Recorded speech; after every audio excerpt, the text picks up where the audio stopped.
Congratulations! My name's Aaron Ciotti. Everybody calls me Ciotti, and I'm feeling a little bit better. So expect maximum chaos tonight. Not really. Welcome to Monday giveaways. First Monday of every month is a big old giveaway stream where we do 4 gigantic giveaways. Thanks for coming. That flying just now was the Jungle Gym Basher. Mobula 7, ELRS, Mobula 7 1S, ELRS, BT 2.0 battery swap, motor swap over to the Igow 802 27,000 kV motors from TinyWhoop.com, GemFan biblades, and that's it. I have a different camera on it, but I actually prefer the RunCam Nano 3 with the maximum bing bong with the Mobula 6 canopy. This is unbelievable. This is so much fun to fly around jungle gyms. I cannot suggest this enough. I have been busting my ass lately to try to figure out how to get this Walksnail build, this Walksnail Freestyle build, as I keep calling it, to fly anywhere near as good as this. And I'm not there. It's the extra 6 grams is a lot. 75s are already in this place where they don't have the response time, they don't have the pop, they don't have the punch of 65 millimeter. And like, I'm so spoiled by that. I really need to kind of like lower my expectations. But I'm not there yet. I'm gonna keep. No, I'm not. I've now tried all the motors. I've now tried all of the highest power motors on 1.6 inch and even these 1.8, I guess they would be, inch 45 millimeter props. And none of them give you the pop or the explosive power that we've got on the 65 millimeter rigs. So at this point, I just need to let it go. I just need to let that go and yeah, just try to get this to fly as good as I possibly can. Which, yeah, I mean, we've been doing that as well. Like that's kind of all the same process, but I keep finding myself like disappointed, and I need to cut that out, right? Because it like just makes me sad for no reason. You know, the 75 is a different size.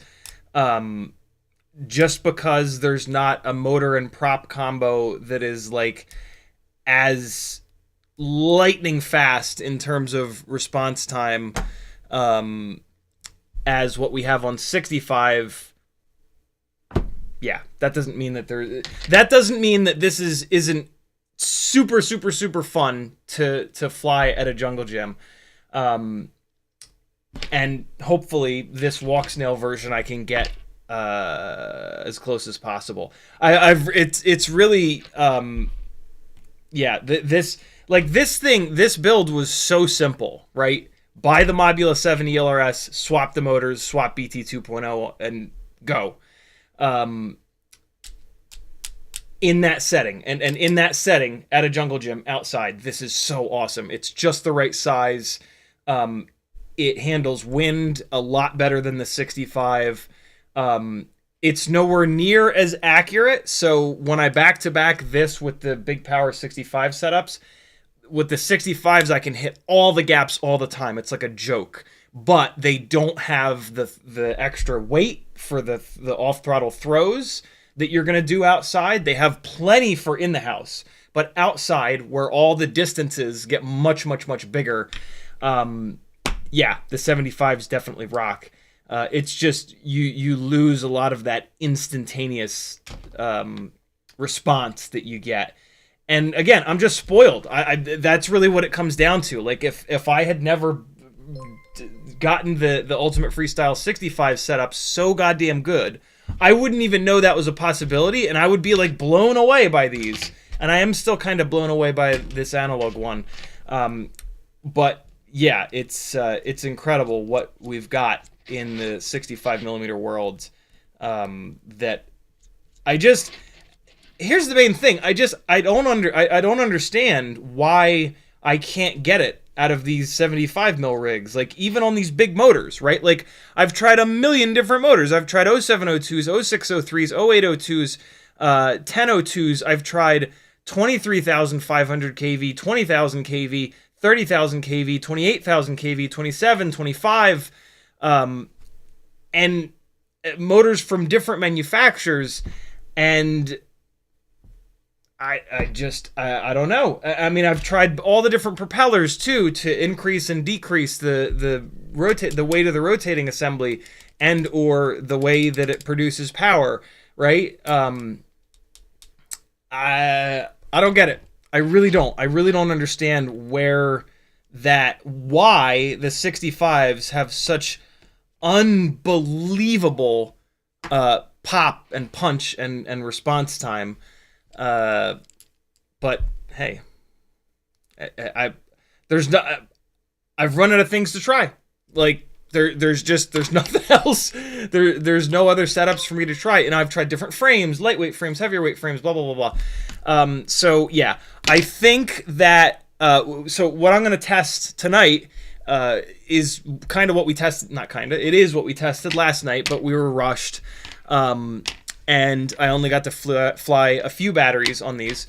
The best setup that I've found is the 802 30,000s and the 603 30,000s, both of which are a 1mm motor shaft, so they're not going to be durable for actual jungle gym bashing. But right now, I'm just trying to get the performance dialed, and then I can figure out how to... Basically, I'm going to bug the shit out of Jesse from TinyWhoop to hopefully make 802 30,000s with a 1.5mm motor shaft. Otherwise, the Igow 802 27,000s are it. And that's, you know, that's what's on this analog rig. I really want to have more for the Walksnail rig because it's an additional 6 grams, but having a run of motors made is very expensive, and this is a pretty specific thing. Although a set of really durable 802 30s would be really cool, right? Like these Igow motors are partially made for 65mm rigs. GemFan came out with a 65mm tri-blade with a 1.5mm prop hole in them. And so, yeah, getting an even higher kV, and we know with 65s how much how much more performance we get by going up to 30,000, 32, 36 now. So yeah, I think that would be a really good motor to exist, you know. And so yeah, hopefully I can browbeat Jesse into that. I have a feeling it won't take much convincing. I have a feeling he's going to see the value of that motor and be all about it. Yeah. So, that'll be cool. I hope I'm not, like... I don't know. I don't want to, like, spoil any surprise. I hope I'm not pissing Jesse off by saying this. By saying that. Because, like, you know, new products are supposed to be kind of secret. But with me, I don't really, like, I test this shit all live, you know what I mean? And, like, I tell you guys what I'm thinking. So, like, I don't even need to say this stuff. You guys already know where I'm at with most of this stuff. So, and I think Jesse understands that. But, I don't know. Do me a favor, guys. Don't go post all over TinyWhoop's page. Ciotti spoiled the surprise. Blah blah blah blah blah. But there is no surprise. Like, he might say no. So I mean, you know, this is just like theory crafting at the moment. So just chill. Just be cool. Don't get me in trouble. Jesse's the best. So I'm sure he'll be cool. He always is. He's my fucking FPV hero, man. Like, I want to be just like Jesse when I grow up, straight up. Like that, the dude's got it all figured out. Like even just like, not even career-wise, just like as a human being, the time that I've spent with Jesse and the conversations that I've had with him, he just, yeah, he's just like that guy that has it figured out, knows how to live life, knows how to be happy. He's got like great style. He knows how to dress. He's just, he's just like that guy that you see and you're like, damn, yo, I want to be more like him. So yeah, I don't know. Hey, what's up, Chad? Mac FPV was first, Riot 9 was next, Denzel the Terrible, Free Lojo, Brad Mondin. I'm just switching for anybody wondering, I'm just switching a couple of parts around here to get this rig ready for the head-to-head testing. The testing we're going to do tonight is going to be a little bit more accurate because both the 603s and the 802s are going to be in the Meteor75 Air frame. Last night, the 802s were in the heavier Mobeetle 7 V4 frame. So tonight I'm gonna even the playing field here, and we're just gonna fly another, instead of just doing one battery, we're gonna do a couple. So yeah, I'm really hoping that I can feel the difference between the 802s and the 603s tonight. Last night I can't necessarily say that I did. I didn't fly them like 100% back to back though, so that would explain it. There were a couple of different setups that I flew in between, so that would kind of explain that. So yeah, tonight will be a little bit better testing. And also, it really helps me to fly these things a couple of times. Like, it really, just flying one or two batteries and then one or two batteries and then saying, like, hey, definitively this is better. Like, that's not, yeah, that's not great. So tonight will be helpful for me as well to just put a little bit more time in. And again, there's, as I always say, there's no real better. There's just different. And in order to figure out the differences, other than, hey, this one makes more power, which on this, at the moment, that's kind of all that matters. Like, the biggest problem is power with this Walksnail Freestyle 75 setup. So the amount of power that one makes over the other is going to really dominate this decision, but it's not the only thing. Like, there are other things that matter. So yeah. Freelojo, Danzel the Terrible, Riot 9, Brad Mondin, OCDFPV, Douglas Otwell, Kevin Sumner, Kevin the Alien, Harmless Adam, Mac FPV again, Freelojo, Big J54, 541, CMYK FPV, AJ Farah, Morton Upshot, Matt Norton, Raging Leet, Scott FPV, Night Owl, Northern Tier, Bob Bruce, Danzel the Terrible, Harmless Adam, Fly Tribe Magazine's in the house. What's up, homies? If you don't have your subscription to Fly Tribe, what are you doing? Come on. Support the people that you like to watch on YouTube. Plus, they make a fucking awesome magazine that you're going to love. So just support them regardless of the fact that they support the shit out of me. But they do support me too, so definitely support them. No One FPV, Mr. Blue Sky, Tim Hartman, Fun Per Volt, Christopher Besson, June Loco, HX Code, no one FPV, Sebi D, License to Drive. What's up, homie? How you been? Car Guy for Life, Mac FPV again, CMYK again, Denzel the Terrible again, Morton Upshot, Cage Cade, Safe Zone, Douglas Otwell, Gray Hat. Becoming, as I go farther and farther down, it becomes harder and harder to remember whose names I have read and haven't. Angel Cruz, Matt Norton, Bob Bruce, iDrone PR, Veritas Weasel, David's in the house, Tim Hartman, Metal Dirt Skin. What's up, friends? I think I got everybody. Thanks for coming to giveaway night tonight. If you want to get in on one or all three of the Patreon giveaways, head on over to CiottiFPV.com and join the Patreon at the $5 or more dollar a month tiers. The $5 a month tier is going to enter you to win TinyWhoop and Toothpick parts. The $10 a month tier is going to enter you to win 3-inch micro brushless and Cinewhoop parts. The $20 a month tier is going to enter you to win 5-inch parts. There is a $30 a month, dollar a day tier, which is going to enter you into all three. So tons of different options. as always, supporting gambling addiction since 2020. 2021? 2020? I don't remember. Remlo's in the house as well. David 4F as well. Welcome in, friends.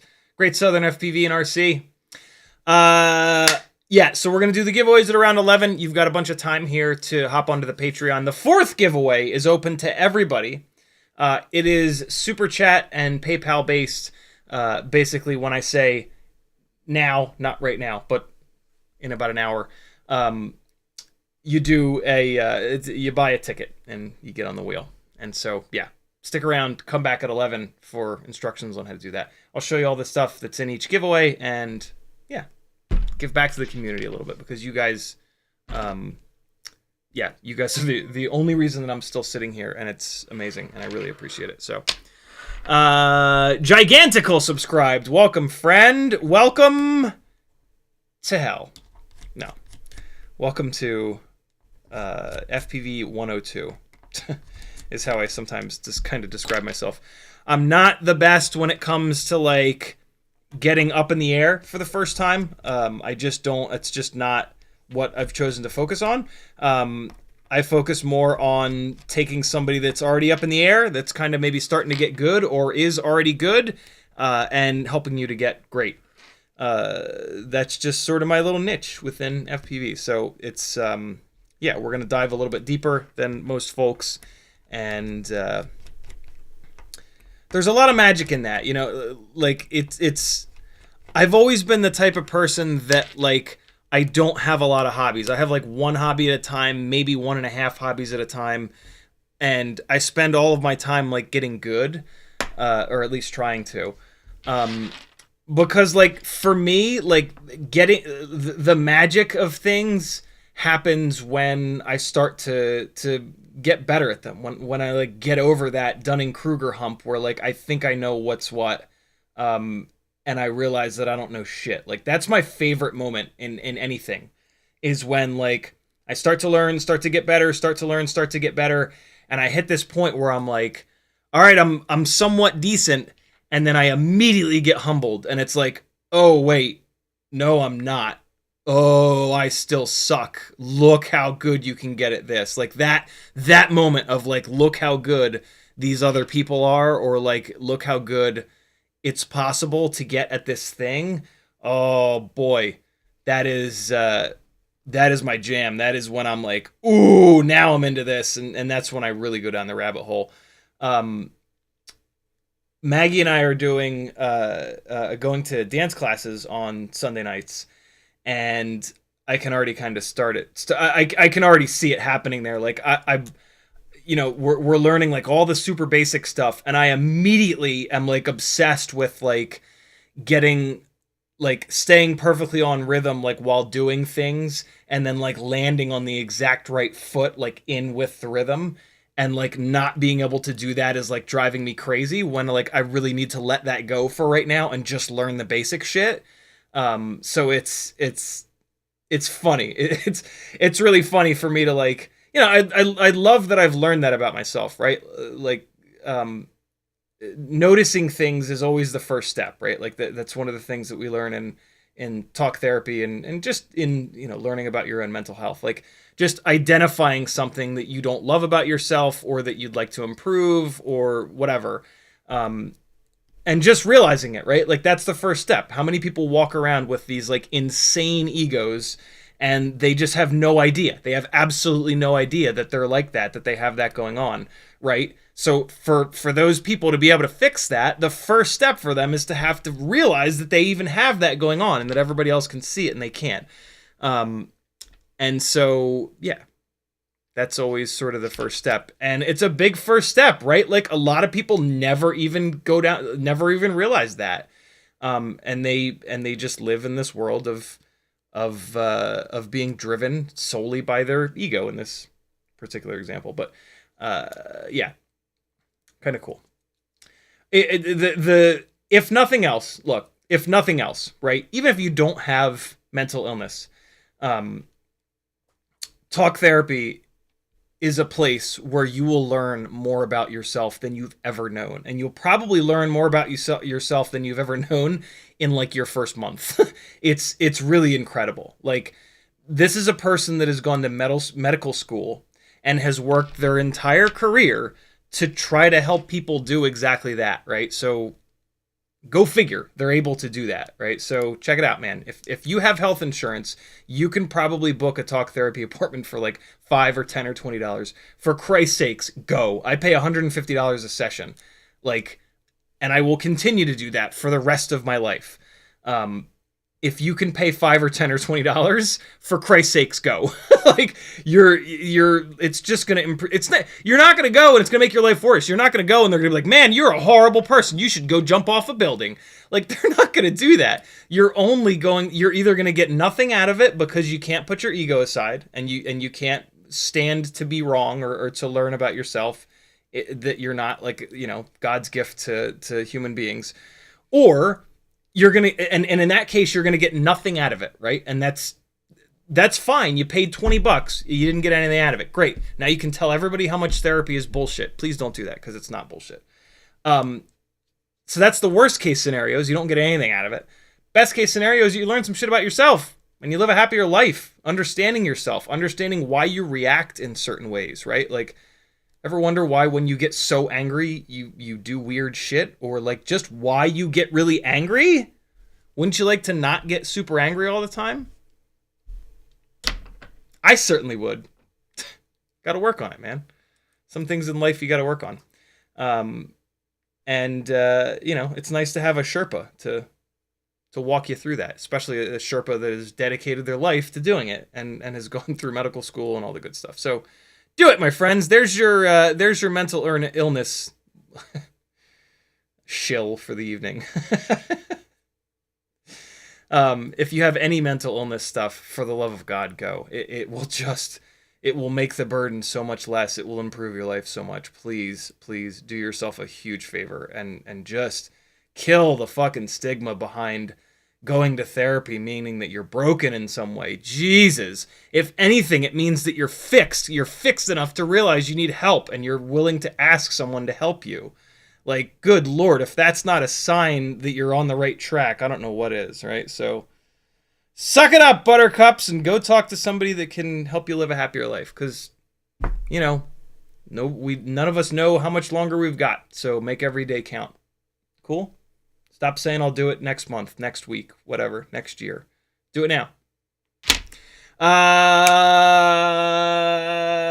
going to get caught up on chat. If you want to talk directly... If you want to talk directly to me in the chat, all you got to do is type CiottiFPV. If you do that, it'll light up an orange like all these. So you just got to type it. You can type anybody's name in. If you type someone's name and you get the spaces correct, or the lack of spaces correct, for that person, it'll light up an orange like this. So if you want to get somebody's attention, just type their name. You don't have to put an @ in front of it, but you can if it makes you happy. In Chad, CMYK tagged me and said, yo, what's up, gangly gang? No One FPV says, hey ya. Mac FPV says, crashed in the snow and fried my Igow motors. Glad you still have yours for ripping. That sucks, Mac FPV. Mac FPV, that is a lesson, though. That is your pain in the ass lesson of never ordering 4 motors. I really wish that TinyWhoop would sell TinyWhoop motors in 5 packs or allow you to like add 1 extra. But screw that. Just get 2 4-packs and then you'll have a whole bunch of extras. So yeah, there's your hard life lesson in never buying 4 motors, because motors take the most abuse. Make sure you always get 5, or in this case 8. You're going to use them no matter what. CMYK dropping the CiottiFPV.com link. Thank you, dude. That's the website with all the different ways that you can support me, with a link to Patreon. My phone's over there making noise. Ow! Oh, God. Oh. Relax, phone. Relax. It's okay. Oh, my God. I am just beat up from digging that 50-foot trench and from dancing all around the other night. We did slow dance the other night. We did tango last Sunday, and then last night was slow dance, and it was a blast.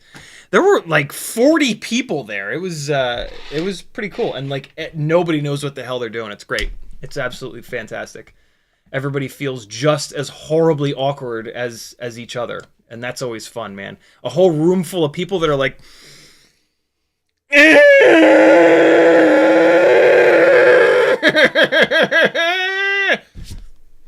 That's a good time, yo. Denzel the Terrible says, got my gangly fan in the mail today. Woo freaking who. You and Douglas Outlaw are amazing. I appreciate you so much. You got it, Denzel.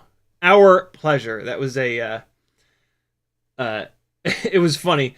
Doug Otwell, like, at one point emailed me. He's like, I feel like Danzilla really deserves one of these things.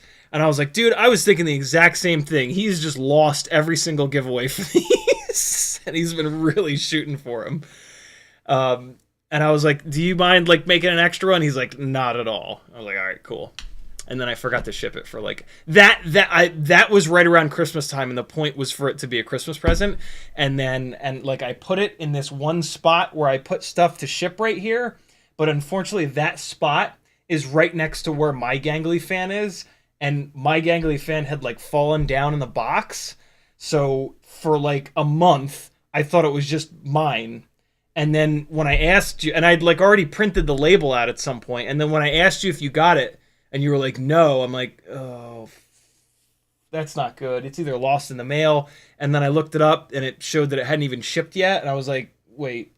What have I done here? And then I found the package with the shipping label, and then I found my gangly fan. I was like, yep, I'm an idiot. So sorry for the wait, but you deserve it, my friend. Thank you for all the support. You're an awesome dude. Morton Upshot says that wasn't a Walksnail build flying in the jungle gym. No, I have not had a Walksnail rig at the jungle gym yet. I have a feeling it's going to be a durability nightmare. Like, I have a feeling this is only going to withstand a couple of crashes before either the frame breaks because of these big long screws, or I break the camera because the lens is hanging way the hell out like a fucking snuffleupagus, or I don't know. I really don't get the feeling that this Walksnail setup is going to be all that. Any of these Walksnail freestyle rigs are going to be all that durable in situations where they're not crashing into the carpet. But I hope I'm wrong. I would love to be wrong. And the only way to find out is to do it, right? Like, I don't know. Maybe it's not as bad as I'm thinking. I certainly hope so, because I'm just smitten with Walksnail right now. I can't believe the quality that we can get from a TinyWhoop. It's just banana pants. So yeah, we'll see. Soon as the temperature comes up a little bit, yeah, we'll be good to go. Harmless Adam says, opinion on Hummingbird V3. It's the best newbie drone TinyWhoop that they've ever made.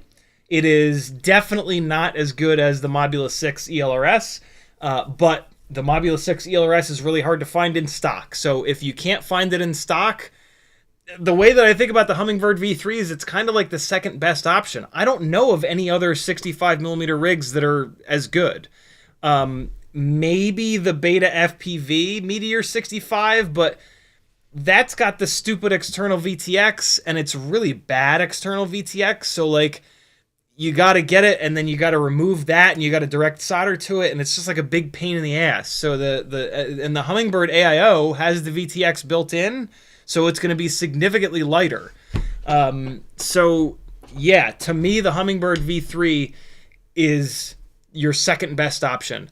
I'm not going to say that it's a close second best, though, because I'm very weirded out by how many that I've heard have blown up and how many I've blown up, which is only 2, and the first one blew up because of Blue Jay.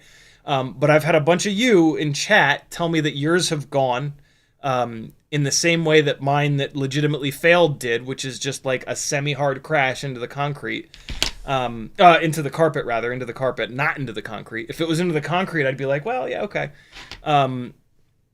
So Yeah, and on the the video quality of all of the newbie drone stuff is just not quite as good because they use a much smaller OSD chip.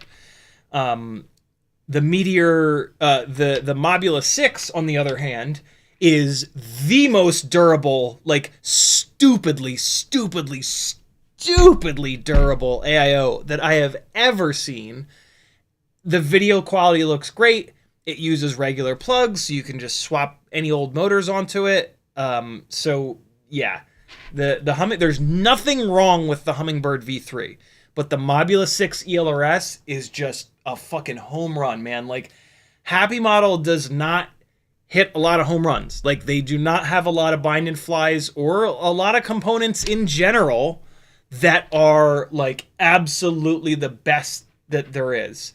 But in the case of the Mobeetle 6 elrs, they nailed the AIO. They kind of nailed the motors. The 0702 26000s that you could get on it were just awesome. They nailed the canopy and they nailed the camera choice. Like, three things that are like that good on a bind and fly, that's very rare. Usually with a bind and fly, like, maybe you get one or two things on there that are like top notch. So yeah, the Mobeetle 6 elrs is like, what's it called from school? It fucks up the curve, right? It throws off the curve. So yeah. Grey Hat says, crashed the HDZero converted Mobeetle 7 hard yesterday and it survived. I have slammed the Walksnail, both Walksnail Freestyle rigs good and hard, and they've been fine so far. So I've actually been pretty impressed, but jungle gym bashing is a different thing. Yeah, like, it's nasty. You're trying to do like full power, full throttle power loops around metal bars. At some point, you're going to go absolutely full throttle face first into metal, and that's a whole different ball game to flying in the house, even like upstairs with the big tall ceilings and whatnot. So I'm cautiously optimistic. Grey Hat says, unplanned comprehensive durability testing. Yeah. HX Code says, I just swapped the motors on my Mobeetle 6 to the 32,000 kV TinyWhoops, and I was hoping you could share your dump since I think you made the same setup. Thank you so much. I can't get it to fly. So the Mobeetle 6 comes with, I will never share a dump, for the record. It is a bad idea. And I do a lot of very specific things because I fly like a weirdo. I'm like a very cinematic pilot, so I have a ton of stuff in there that's designed to smooth everything out, and that adds latency. So I'm not going to give you my weird-ass, super latent but super smooth CLI dump. Not to mention that all of my rigs are very specifically tuned for that specific set of propellers, motors, frame, how beat up the motors are, how beat up the propellers are. And so if I gave that stuff to you, your rig would probably still not fly. Almost certainly the reason that your Mobeetle 6 is not flying with those crazy high kV motors is that Happy Model puts a just crazy tune on the Mobeetle 6 AIO from the factory, because the bind and fly comes with very low kV motors. It comes with either 19,000 kV or at the most 25 or 26,000 kV motors. So they put this ridiculous tune on it that is way, way, way too aggressive for a higher kV motor. We can maybe take a look at it. This is a fresh F4 5 amp here. And if we come into the PID tuning tab, yeah, so first off, they're not using the sliders, which is really dumb. Like, I that really bugs me. These numbers that they have in here are outrageously high. Like, so let's turn on the sliders. All right, hold on. Let me refresh this. So just looking at P and D gains, right? We've got 85, 80, and 120 on the P gains, right? So just remember that the P gains are up in the 80s. And then for the D max, let's not even talk about the D-Max. For the D gains, they've got 30 and 34. So just remember, the P gains are up in the 80s, and the D gains are in the 30 to 34s. Right, so now we turn on the sliders, and that's going to wipe out this custom tune, which is exactly what you want to do, HX code. So your factory tune is in here. What you want to go is to this mode tab here, and bring this mode tab down to RPY.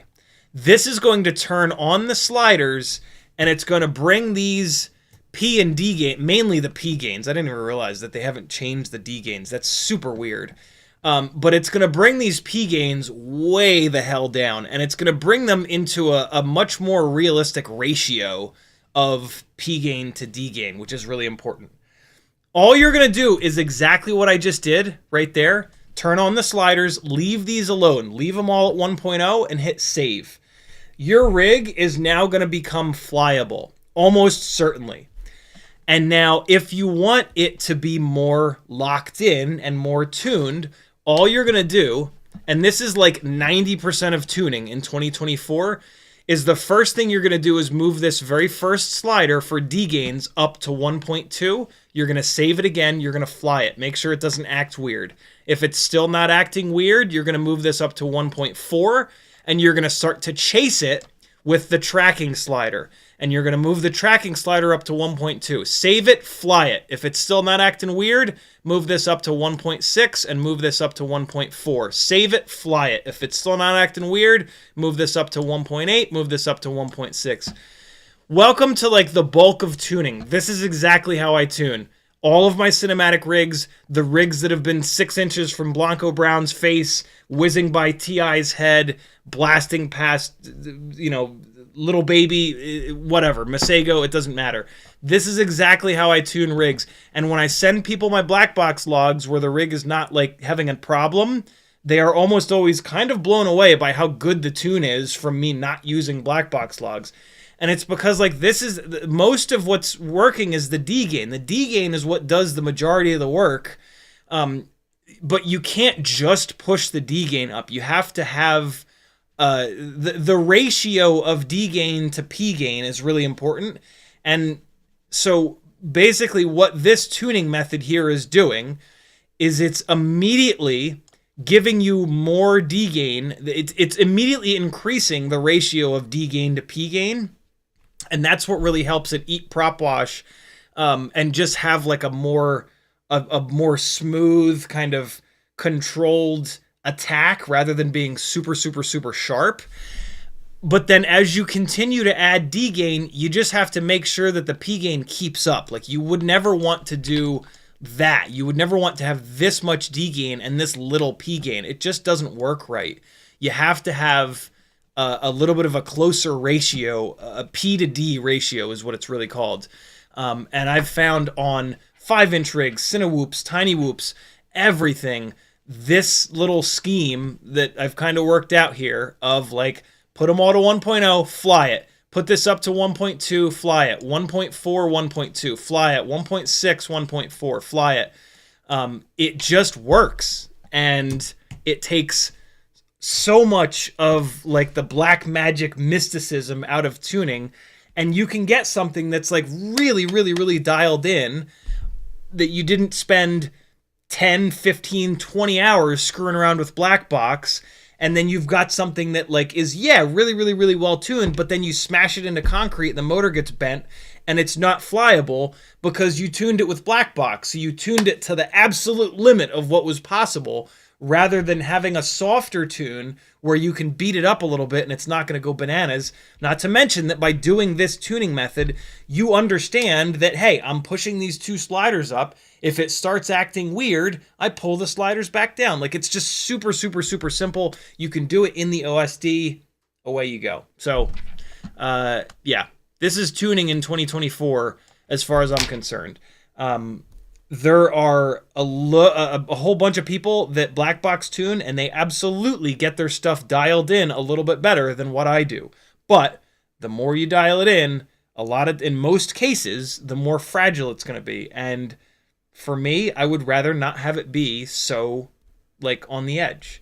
I want to be able to crash it on a rooftop hard and be able to take it right off and get it the hell off of there. I don't want to be trying to like go into the goddamn OSD while it's upside down on a rooftop and be like pulling sliders down because it bent a prop, or like God forbid there's people up there and you flip it back over and you arm it and now the motor is bent and it goes full throttle into somebody's face, right? Like that, it's you know, I'm not into that. So, but that I'm just one guy that's, you know, extra gangly on the internet. So what do I know? It's you do you, my friends. But yeah, that's what's going on. Hex code.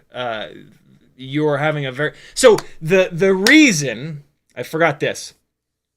The reason that you're having issues is that they have a tune on here that's a massive band-aid for the really low power motors that they ship, their bind and flies that come with this AIO. And you have removed that bad situation of the motors not having enough power, and you've put motors onto it that do have enough power.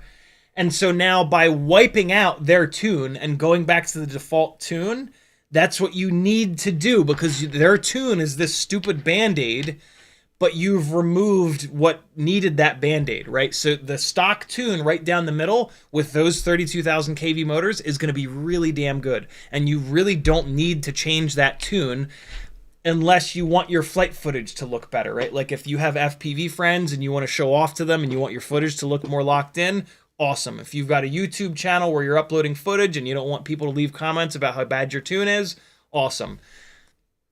If you're not in either one of those scenarios, if you're just flying for the fun of flying, or if you're trying to get better as a pilot, leave the tune right down the middle. It'll have a little bit of prop wash, and that will tell you that you have put the rig into prop wash, and you will learn to not put the rig into prop wash, and then you can bump the tune up. But in my opinion, if you guys are trying to like get good and get better, you should fly a kind of shitty tune, because a shitty tune will tell you when you put the rig into dirty air, and putting it into dirty air is not a great situation. Like even if your tune is cranked up, when it's in dirty air, it's going to use a bunch of battery voltage to keep it to keep it locked in that dirty air. So if you learn with a shitty tune how to not put it into its own wash and how to not put it into dirty air, then for the rest of your like FPV flying career, you're going to have that skill in your pocket, and you're going to be able to get extra runtime and just have motors not heat up as much because you know how to not put rigs into their own shit. So yeah, that's kind of a, you know, controversial thing to say, and I'm sure there are a bunch of people that don't agree with me there, but that's okay. You're allowed to be wrong sometimes. There is no wrong. You know, my way of doing things is not always necessarily the right way, but I explain it. I have a lot of years behind it. There's a lot of reasons that I do things in certain ways, and I try my best to explain them so that you guys can learn and, you know, carve your own path. CMYK says I'll buy 4 sets off the rip. I know you will, man. I know that you'll be dying for that motor. I would too. That'd be really cool to have a completely bulletproof 65 millimeter rig. Bob Bruce says I'd buy a set or two. Just saying. These are comments. These are in reference to 1.5 millimeter shaft 0802 30,000 kV motors. Demo FPV says, what's up, Gangly Gang? 661 says, I know you have seen Infinity Loops EX 0802 25,000 kV 1.5 millimeter called Wonky Nips. He must have a new set. His previous ones were called Snowblowers, and I actually have a set for sale. So let me know. So maybe there's hope for EX 0802 30,000 kV. Yeah, I'm pretty sure. Oh, well, okay, so he's got them, the EX. These are the non-EX. These are the slightly heavier but slightly more durable ones. Let me know if you want them. This is a set of 4 that I put like 3 batteries on inside the house, so they're fresh, and there's 1 extra bell in here. So, yeah, let me know. And they're white. They're powder-coated. Not powder-coated. They're painted white. I didn't paint them. They come from the factory like that. Veritas Weasel says, we be chillin'.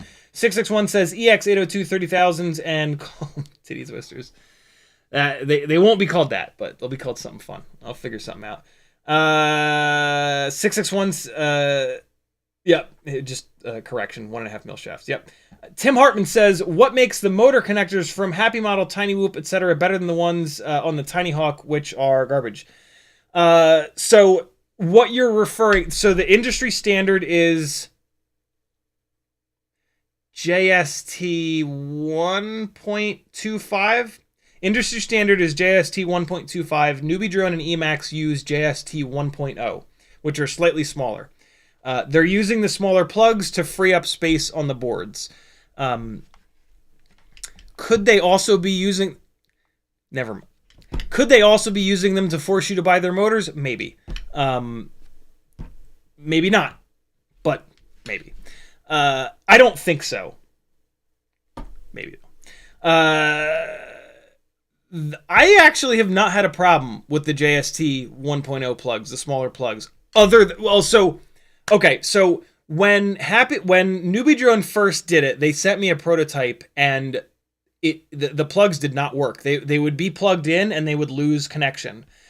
And I gave them that feedback, and they did a whole bunch of research, and they found that there were 4 different the plugs the part of the plug that sits on the board, the female part maybe. They found out that there were 4 different versions or 4 different manufacturers, and one of them worked really well, and that was not what was on the prototype. They made that change, they sent me another prototype, and they were good to go. If you're having problems with those plugs, what that maybe says to me is that Emax didn't go through that phase, and they chose one of the other 3 maybe that aren't as good. But with the Newbie Drone JST 1.0 plugs, I've never had an issue with disconnections other than on that very first prototype. The pain in the ass about those plugs is that they're different from the industry standard. Like that's what makes them not as good, is that every single motor out there other than Newbie Drone and TinyWhoop motors use the other more standard plug, and so that's it. But other than that, you could actually argue that they're using a lighter weight plug. So you could certainly make the argument that their plug is better. The Newbie Drone one, at least. I can't speak to the Emax one. But yeah, the Newbie Drone smaller plug, it's lighter, and it frees up more space on the board, and it works totally fine. I've never had one have any disconnection issues. So yeah, from a performance standpoint, they're better. But it's annoying. I would rather that they not exist. I would rather them have used the regular plug, because soldering to TinyWhoops is a pain in the ass. And having to change the connectors out is a pain in the ass. And there's all kinds of ways you can screw up the motors in the process of doing it. Metal Earthson says, good evening. I am building an underground Whoop League racing rig, which I know you just love. I don't not like them. I actually absolutely love spec racing. Mainly because I'm a Miata nerd. But anybody that's into motorsports, anybody that's properly into motorsports, loves spec racing. Because some of the best racing on Earth occurs at spec racing events, because all of the cars are so evenly matched. Spec racing basically is where you set up a very strict set of rules to really force everyone to build almost the exact same thing. A lot of motorsport is way more open-ended. You'll set like a power to weight ratio that the cars in a certain class have to adhere to. And so you can build a heavy car with a shitload of horsepower and it'll blast down the straights, but it'll suffer in the corners. Or you can build a lightweight car with not a lot of horsepower that'll just rule in the corners and get railed in straight bits. And that's really cool, and that's really fun, and some of the best battles of all time have happened with that, like, sort of David and Goliath sort of setup. But spec racing is just, it's just so cool, because the whole pack is just all up on top of each other, and that's like a whole different level of sort of motorsport. And so yeah, all of these, FPV spec racing leagues I actually really like. And if I was to do any racing, which I won't, it would absolutely be spec racing. Because it's just, yeah, it's just closer racing, and that's sort of at the heart of racing. And so, yeah, I actually love that you're building that. Remlo says, checking in after an FPV hiatus, hair still on point as always. Can you talk to me about analog antenna choices for my TinyWhoop VTX? Super, super, super simple. Welcome back, brother. Thanks for the kind words. Very, very simple. TrueRC is really the only company at this point. They make the best antennas. They're the lightest. Hugo, the owner of the company, is not a piece of garbage like others in the antenna world. And so, yeah, TrueRC antennas are the beginning and the end. They've got a ultra short antenna that is unbelievably lightweight, and it fits on damn near every single TinyWhoop because it's so small and the cord is really short, and it's just awesome. So most TinyWhoops, this is the antenna. $20 is a lot of money for an antenna for a TinyWhoop, but the performance is fantastic. I had one of these antennas 1,400 feet up a radio tower, and on the way up, when the antenna was blocked by the PCB, by the top, the reception was kind of shitty. But then as soon as I turned it over and there was just air between the antenna and my goggles, even at 25 milliwatts, I had crystal clear video diving down the antenna for like 30 seconds is what it took me to get down with one of these Ultimate Freestyle TinyWhoops, actually. So yeah, man, TrueRC singularities are the way. Unquestionably. They are just so good. This thing is ready to go. All right. I'm going to go a little bit faster with the chat to get caught up here because it's almost 11 o'clock. We got to do giveaways, and then we got to do the flight testing. So I'm going to give a little bit shorter answers for about like 3 seconds, and then I'll forget and just start rambling on and on. David 4F says, hey man, I'm not working right now, but I want to say thank you for all you do. I will sub once I'm working. Thank you again. You're certainly welcome, David. You hanging out and learning a bunch of stuff and maybe even clicking the thumbs up button is payment enough, my friend. Anything that you guys do is amazing, from donating actual hard-earned money to just hanging out. It's all super, super, super appreciated. It all helps, and I'm a very lucky boy to have so many cool people. So never, ever, ever feel bad about like jumping on or off the Patreon.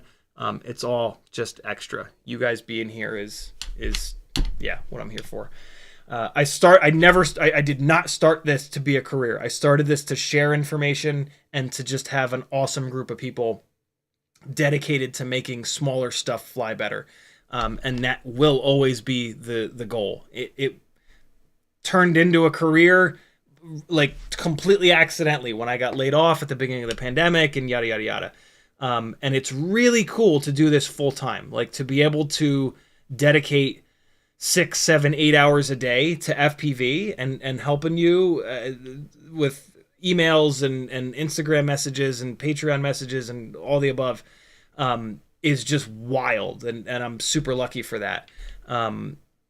So yeah, thank you guys for all that. But again, it's not about that. It's about the purity. It's about the purity, my friends. I'm stealing that from Mighty Carmots. Gray Hat says, do we also have to be on the stream while you do the giveaway? So that's one of the reasons that I do 3 of the 4 giveaways through Patreon, is so that you don't have to be on the stream. Because some people can't watch the first Monday of every single month at 11 o'clock p.m. Eastern time, right? So yeah, 3 of the Patreon giveaways, you do not have to be here. The open to everyone giveaway, you absolutely do have to be here.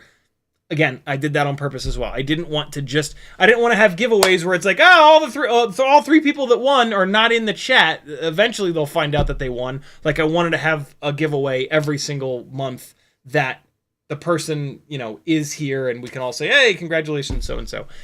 So yeah, that's how I've kind of chosen to mix it up so that we get the best of both worlds. Denzel the Turtle says, I want to see footage of CiottiFPV cutting a rug.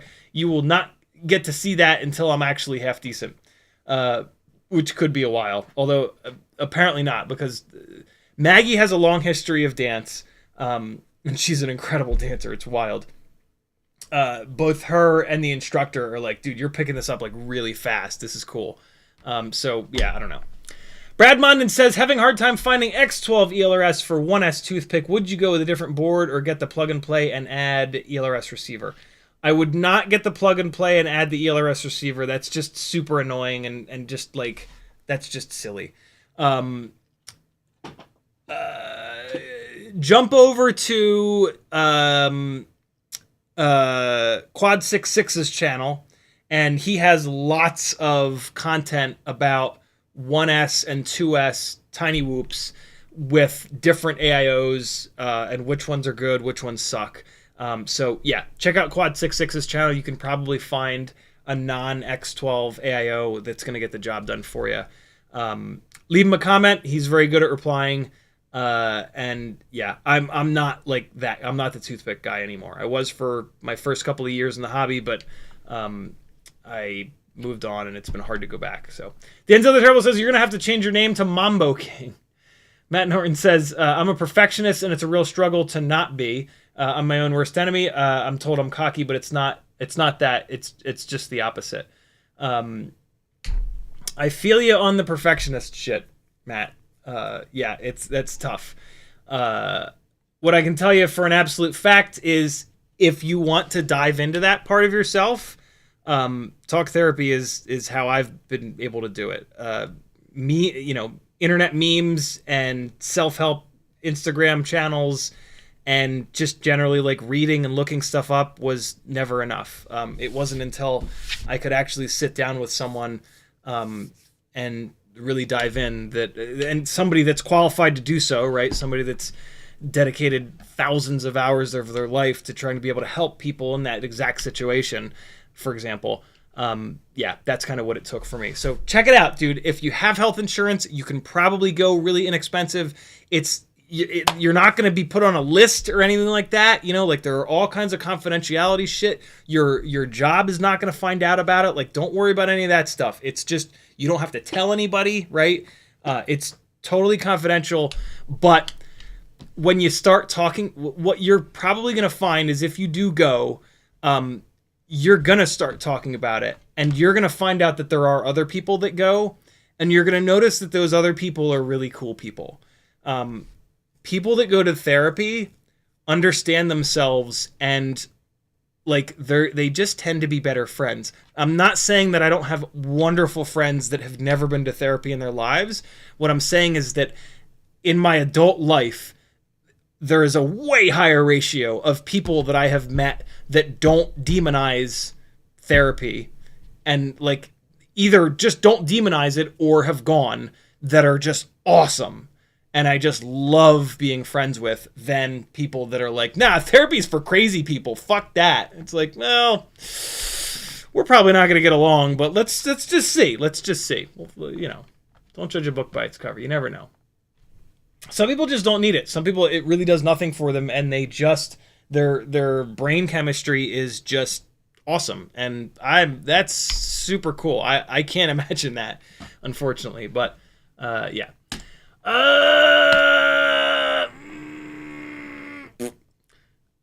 Where am I at in the chat? Harmless Adam says, I never understood the frustration at an unflippable drone until I bought one and couldn't turtle out of it. Yeah, forgetting to put turtle mode on and then flying a brand new rig. Oh God, what a kick in the face. Like, wow, not having turtle mode. What is this, the 1900s? Come on. 16-bit FPV says, what's up? 1B says, love the ultimate freestyle build, but I'm looking for an outdoor full house ripper. I live on about a half an acre. Kind of looking at the Crux 3, but I doubt its durability. Any recommendations?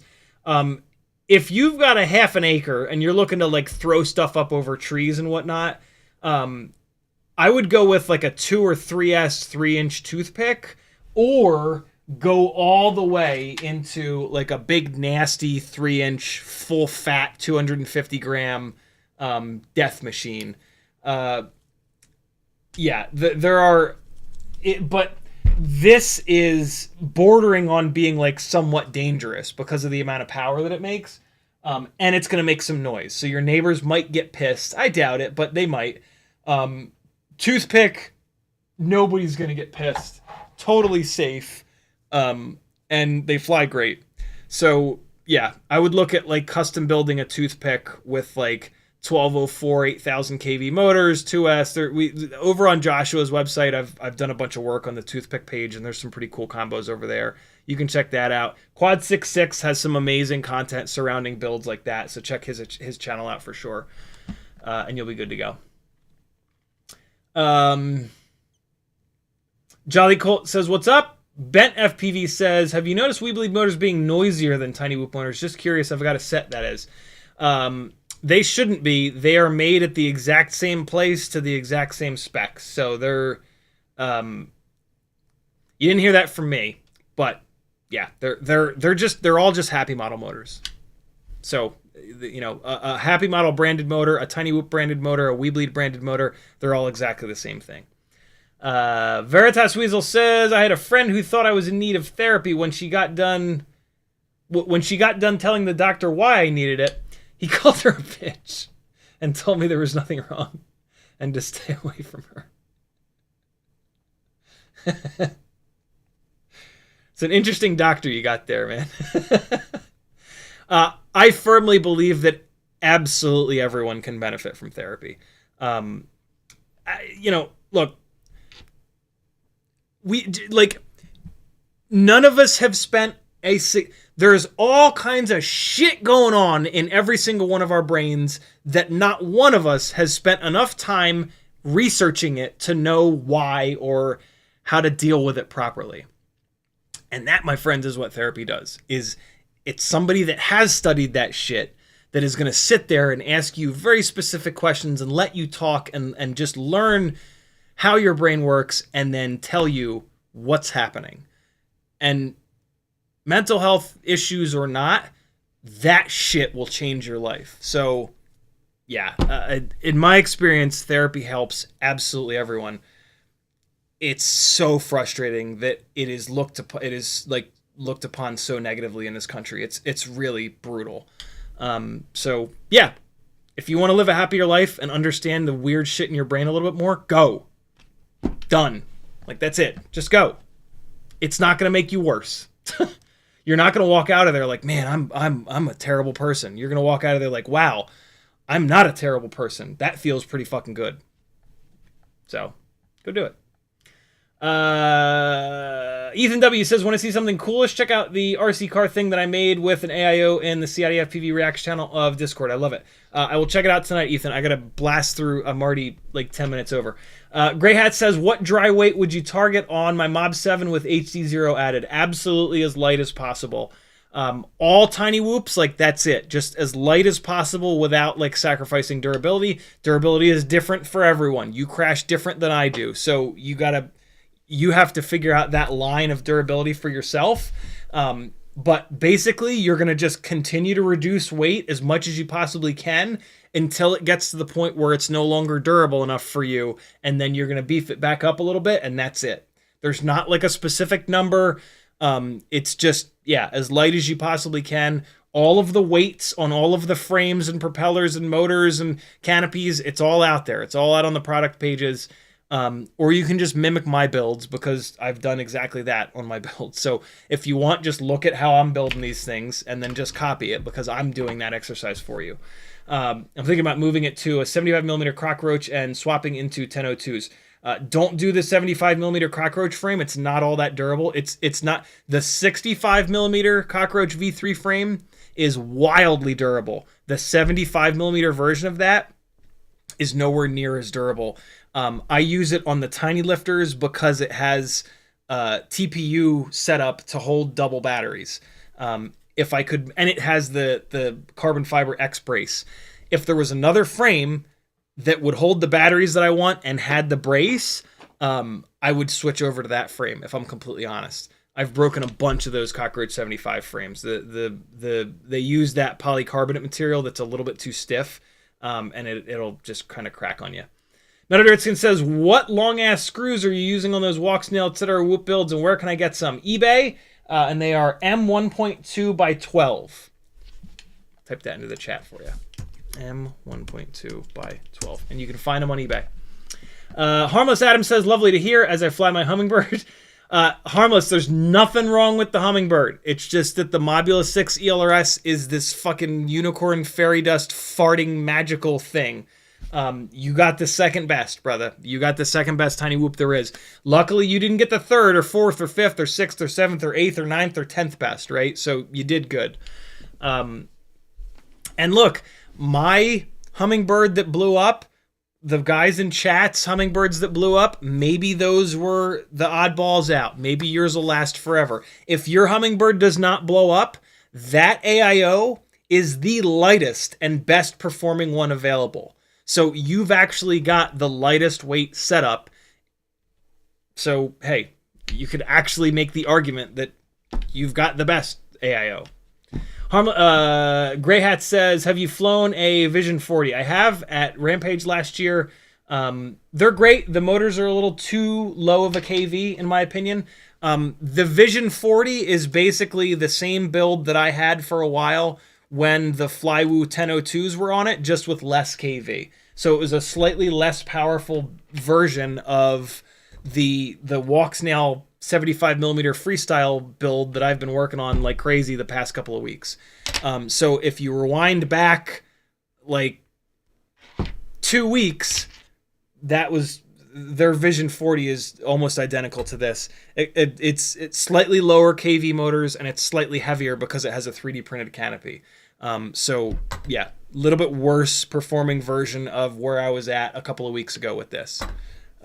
So yeah, we've made some pretty good progress since then. Brad Bonden says about the tubing earlier, when you fly it, do you do throttle blips, quick direction changes, or what to see if it's weird? Brad typed tuning, but his phone changed it to tubing. No. If you've pushed the D gain and the P and I gain sliders too far, you'll know it pretty much right away. You'll either arm it and it'll automatically take off on its own, or you'll just start flying it and it just won't sound right. When you chop the throttle, the motors won't spin all the way down. It won't sound smooth. It'll sound like oscillaty and like kind of trilly, that kind of thing. It will not feel or sound or fly the way that it just did, and it'll be worse. You'll have pushed them too far and it'll all of a sudden be worse, and you'll be like, oh, okay, do it. If you want, take those sliders and just hammer them all the way up to 2.0 and then really quickly arm the quad, and you'll see it'll go crazy, or you'll fly it around and it'll be a little bit weird. As long as you do it really quick and disarm it, you're not going to hurt anything. Don't keep flying it around like that, but it's a really good lesson to just hammer those sliders all the way up and see what the hell happens when you've got an overtuned rig. Don't be afraid of that. Just be ready on that disarm switch. Be ready to instantly disarm it when it starts to try to fly away on its own. But yeah, it'll be pretty obvious. It will not be something that you're like, well, is it kind of overtuned? If you're like, is it overtuned or not? Push them again. Push them another 0.2 up, and then it'll become even more obvious, and you'll be like, got it. And then maybe you move them down this way. Maybe you move them down by 0.4 because you were starting to feel it at, wherever. Just do it. You won't blow anything up. Riot9 says, now that COVID is over, are you going to shave? COVID is actually not over. The COVID rates are skyrocketing right now, for the record. Living with someone that's that works and loves never mind. I won't dive down that rabbit hole. I keep asking Maggie if she wants me to shave, and she keeps saying to let it grow out. And I'm like, okay, less work for me. But every 3 weeks, I'll check in with her and be like, is this looking too scraggly for you or what? And she's like, no, I love it. Get you one, friends. Get you one that loves you for the way you are. Caesar says, how do you like the Mobeetle ELRS with the diamond board? Caesar, the diamond board is the bane of FPV's existence. The diamond board is a complete nightmare. They took too many capacitors off of it, so it is a board that is inherently electrically noisy, which is going to prevent you from being able to run powerful motors and or getting a half decent tune on it. So yeah, the diamond boards, in my opinion, should all be thrown in the river. They should have never released that product. It is a mismanufactured product that really only works on lower power kind of setups. It's yeah. I mean, the benefits of the diamond board are it's slightly less heavy. It's 0.5 of a gram lighter. And that's pretty much it.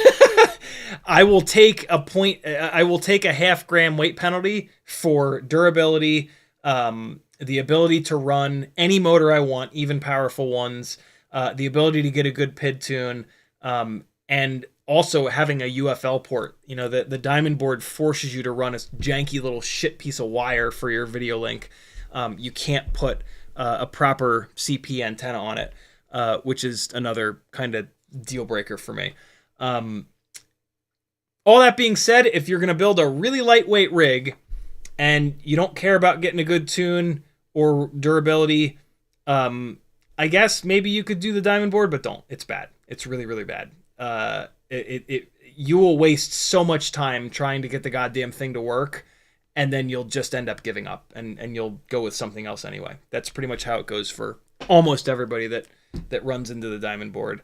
So yeah, don't do it. Don't do it. Other than that, the Mobeetle is really cool, but the AIO is, you know, most of the rig. It's most of what you're paying for. So yeah, it's a complete letdown because of that AIO, unfortunately. Don't do it, my friend. Don't do it. And you'll notice that anybody that says like, "Oh no, the diamond board is great," take a look at like their channel or their Facebook page or wherever, and you'll see that they've been flying for about 10 minutes and they just don't know anything. You know, they just bought it and they're having horrible buyer's remorse because everybody is telling them that the AIO is trash. And so they lash out and they say, "No, it's great. It's the best. I flew 2 batteries on it and it didn't catch fire yet. It's obviously the best AIO ever built." Careful. Facebook is a cesspool of bad FPV information. Grey Hat says, "Have you flown a TinyHawk 3 on 2S? Also, how much for the snowblowers?" Pretty much what they cost new. A little bit less, but yeah, message me if you're interested. I have not flown a TinyHawk 3, but I believe Emacs is actually maybe sending me one. They're sending me something. Might be a TinyHawk 3. I have not flown anything from Emacs in 2 or 3 years. License to Drive says, "Remember last week Joshua said he'd fund some receivers so I could make more TPU holders. I did. He did today, and I ordered 6 different Radio Master receivers, which would could arrive as early as tomorrow." Very, very cool. Very, very, very cool. Nate Adams says, "I've spent the last year flying stock Betaflight to improve my flying, and it has been excellent. Also, opinions on the 533 Race Whoop build." The 533 Race Whoop build is just that. It's a specific Race Whoop build. It is absolutely not a freestyle build. So yeah, it is what it is for a race build. It's not like the best setup that I've seen, but it's a good setup. It's meant, you know, race builds take runtime into serious consideration. So they run significantly lower powered motors and they really focus on just lightweight at all costs. Racers are also used to having like throwaway rigs. You know, they build 10 and then smash the shit out of them. When one of them breaks, they throw it in the back of their, you know, a lot of times their dad's truck, and they grab another one.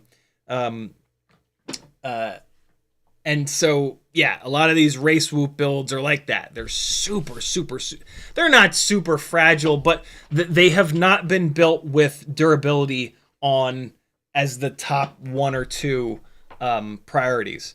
They're built with winning races as the top priority, and you can do that by lightening them up. So yeah, his race build is a little too fragile and doesn't make enough power for something that I would be interested in flying. I fly freestyle. If you're looking to race TinyWhoops, his setup is probably going to be really good. I have on Joshua's page, FPV Know It All, there is a TinyWhoop race build that is based on the race build from the winners of a couple of the, I forget which one, but a couple of the really big Whoop races. So I think those builds might be even more competitive, but I haven't actually compared them head to head yet, so I could be wrong. But yeah, race builds are different than what we do here. So, Right9 says, your MX5 is able to be registered as a classic car now. Feel old. Oh no, is it really? It is. It's a 99. Wow, it's 25 years old. Boy, that's ridiculous. Gray Hat says, what analog omni goggle antenna? Still true RC? Absolutely. Vaz? Hell no. The owner of Vaz is anti-trans. And that's just unacceptable. It's fucking 2024. If you want to... Never mind. It's just unacceptable. It's completely unacceptable. Sorry, but it is. You do not influence someone else's life. Sorry. I don't give a shit what the book that you've read way too many times, or not read in most cases ever, says or doesn't say. And it doesn't say that. Let's just get that fucking clear. But yeah, it's just unacceptable. I have a Foxy Lollipop and I'm underwhelmed with the Omni performance. Yeah, the Lollipops are better than they're better than whip antennas. But they're definitely not as good as True RC. HDZero goggles, TBS Fusion module, Menace Pico patch. Yeah, True RC for sure. True RC all day. Kevin the Alien says, maybe I'm dumb, but I searched and couldn't find the stream where you put OSD on a Switch. I've done it a couple of times.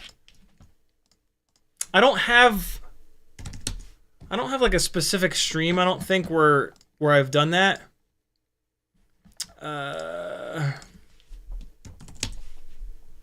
Let's see. I might have done it in here. Yeah. I think I did it in here. Let's take a look at the... no, let's just search for Switch. Nope. Nope. Nope. I think I talked about it in here, but... It doesn't look like it's in the timestamps. I'm just trying to jog through real quick here.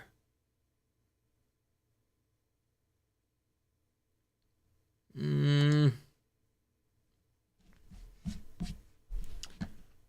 kind of feel like I should have. Here it is. Here it is. Here it is. Yep, there it is. Okay. This is not going to be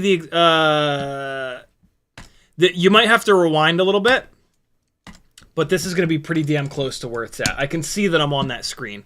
So yeah, it'll be right around there, right around that timestamp that I just sent you. That timestamp might actually be perfect, because look, I haven't even done it yet. I'm just starting to do it, so that timestamp might be absolutely dead on the money. Look at me go. Jesus, it's 11:20. All right, I gotta go fast. Stop asking me questions. Everybody wait. I gotta get caught up on chat before I do the giveaways, because we use the chat for the giveaways. So everybody stop tagging me until after the giveaways.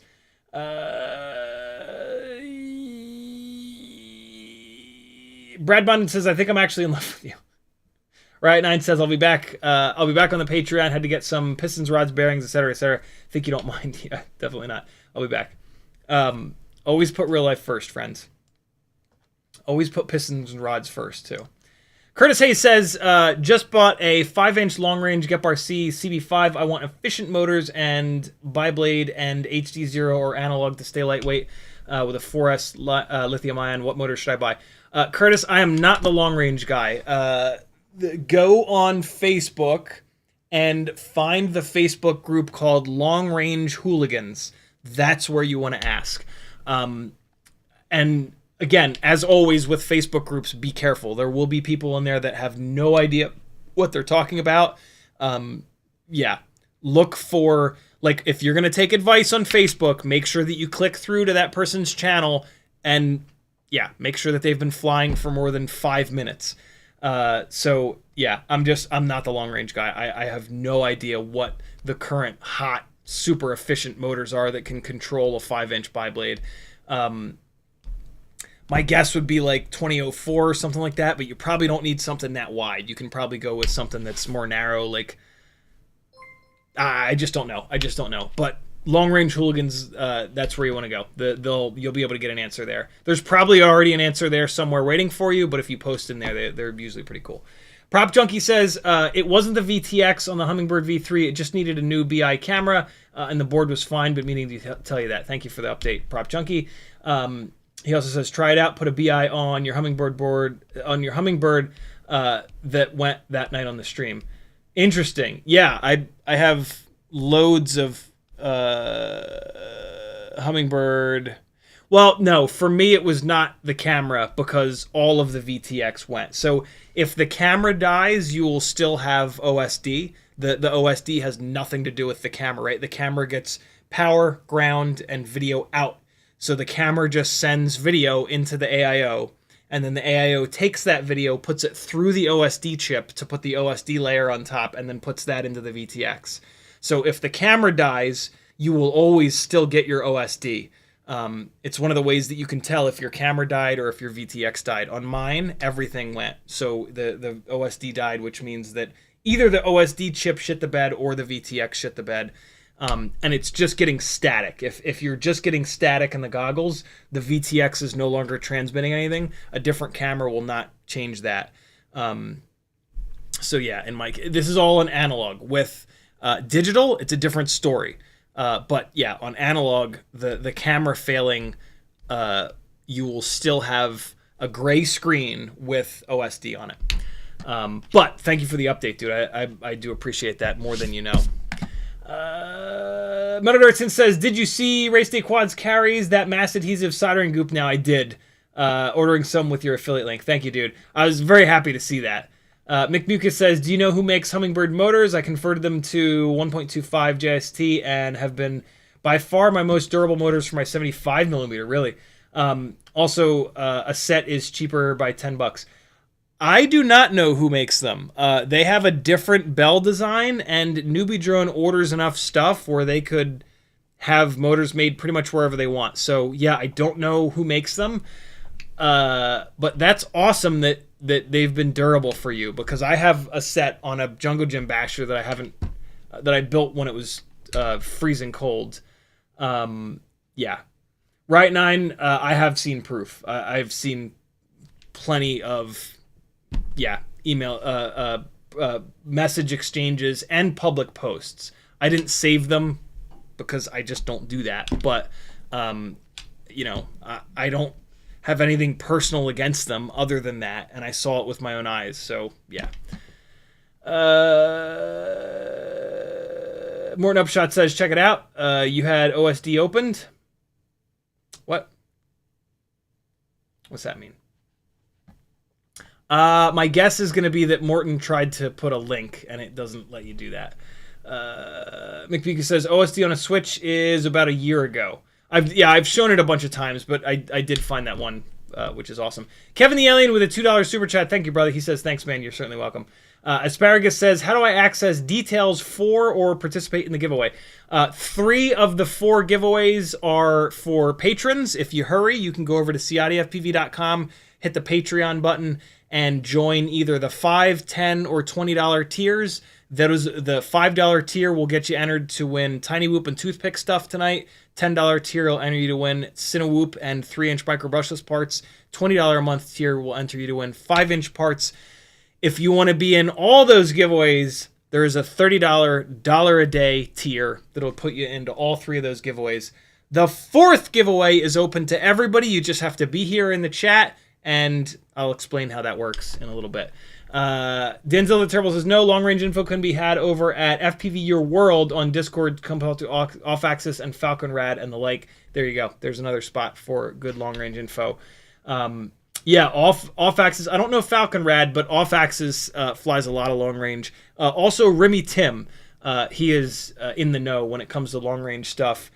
So you can talk to Off-Axis and Remy Tim on my Discord, actually. I even have a Discord channel called, I believe it's Schlong Range. It sure is. I have a Discord channel called Schlong Range that you can put questions in, and Remy Tim and Off-Axis and whoever else will be able to respond. Prop Junkie says, my OSD went too. Really? I thought that was the case too, but isn't the pad chip on the BI camera? It shouldn't be. OSD chip, no, it shouldn't be. It can't be, because it's not sending data up to the camera. The camera only has 3 wires going to it, right? Power, ground, and video out. So there's no way for it to send the actual OSD data up to the camera for it to then, you know what I mean? Nightwing's in the house. What's up, Nightwing? How are you, dude? Hey, Nightwing, I'm gonna make you a moderator, not so that you'll moderate, but so that your name shows up in blue. So yeah, I have plenty of mods, so don't mod. But yeah, I just want you to be blue so I can see you. Morton Upshot says, I was saying that you were in OSD about to tie it to a switch, but then you found the spot. That's what she said. Off-Axis says, I don't see the Schlong Range channel. It is a Patreon-only channel, so you got to give me 7.5 cents per hour of live streams in order to see Schlong Range. In order to see my Schlong Range channel. Prop Junkie says, someone told me that about the chip. I don't know, but I swear on my life it's the same shit that happened, and the camera fixed it. It's worth a try. It is definitely worth a try. Like, I will try it for sure. If it works, I'll be bewildered. Off-Axis says, I'll be back in the end of the month whenever you're ready, brother. No pressure, ever. You guys are super, super, super generous. All right, giveaway time, my friends. Thank you for chilling out on the on tagging me into the chat. Into the chat? How about in the chat? You got like 2 more minutes to join the Patreon if you want to get in on 1 or all 3 of the first 3 giveaways. First up, we've got the... Wait a second, I have to do many things here. One of the cool things about joining my Patreon is you will get access to the channel called... I forget what it's called. The Video Collective. In the channel called The Video Collective, you can post your flight edits and just your regular flying or whatever. Post YouTube links to you flying around. And while I'm doing some things to get these giveaways going, I will play a couple of videos, and we're about to do that right now. So, first up, we're going to look at some Bob Noxious flying an HDZero Grinderino, it looks like. Then we're going to get a little bit of Harmful Adam doing some hot laps in Velocidrone. We got some good variety tonight. And then the third one is going to be CMYK, tripping all over himself. I think that's in reference to Trippy Spins. Let me mute all of these so that I don't get copyright donkeyed. I'm like fighting off a sneeze as hard as I can right now. I've been feeling like I'm about to get sick for the last like 48 hours. Just a little bit. Which is weird, because I was just sick, and I usually only get sick like once or twice a year. FPV raffle, here we go. I need this. And when I share my screen, it's going to be over here, right? Yep, all right. And so, excuse me. We got this, and we got this. Got a little bit of this, a little bit of that. A little bit of this. A little bit of this. Alright, I'll be right back. Enjoy some flying from some of the wonderful supporters.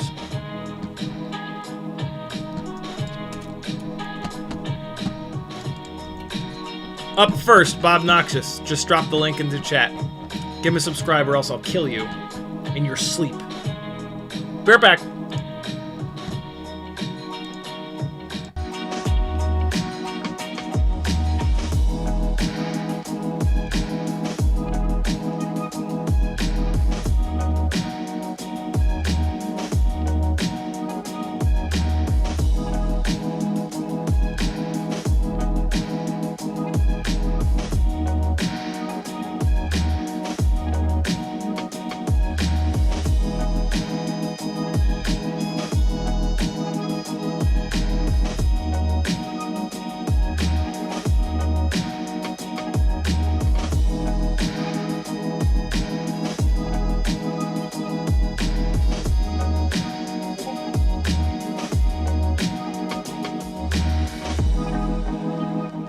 on, friends. Hang on. I just got to pull a window over. I've switched the windows that I'm doing things in, which is a little scuffed at the moment. Oh, that was a quick one from Bob Noxious. All right, here. Next up, we got some Velocidrone. There's the link. Be right back again.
Flush FPV, are you in chat? Tag me if you are.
You want to fly like that, you got to go 65 millimeter, my friends. That is a ultimate freestyle TinyWhoop right there. What do you think of that? There's a little bit of 75 in there, but CMYK knows what's up. He's like, dude, I keep trying to make the 75s fly better than the 65s, but they just won't. Story of my life. All right, yo, we're good to go. Hey, something that I noticed is that Patreon changed the way that their billing kind of works, and if you don't have auto bill set up, and you manually pay every month, they now have it set up where they do everything at the beginning of the month rather than when you joined. So if at the beginning, it's February the 5th, if Patreon has sent you the email, the beginning of the month email saying, hey, do you want to renew to CiottiFPV for this month? And you haven't done that, you will not be on these giveaways. So I don't know of another way. My only suggestion can be to set up auto billing, which I don't know. I use auto billing for everything just because I can't possibly remember to pay bills every month.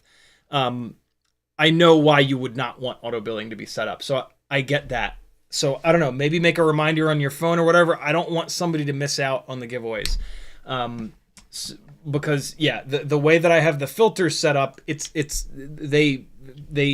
only picks up on people that are currently paid. Because that's the only way that I have to not just put every single person that's ever joined my Discord into the giveaways, which wouldn't make any sense. So, yes, be aware of that, my friends. I can't do anything about that. That's on Patreon. So, yeah. Gray Hat, what is your what is your first and last name in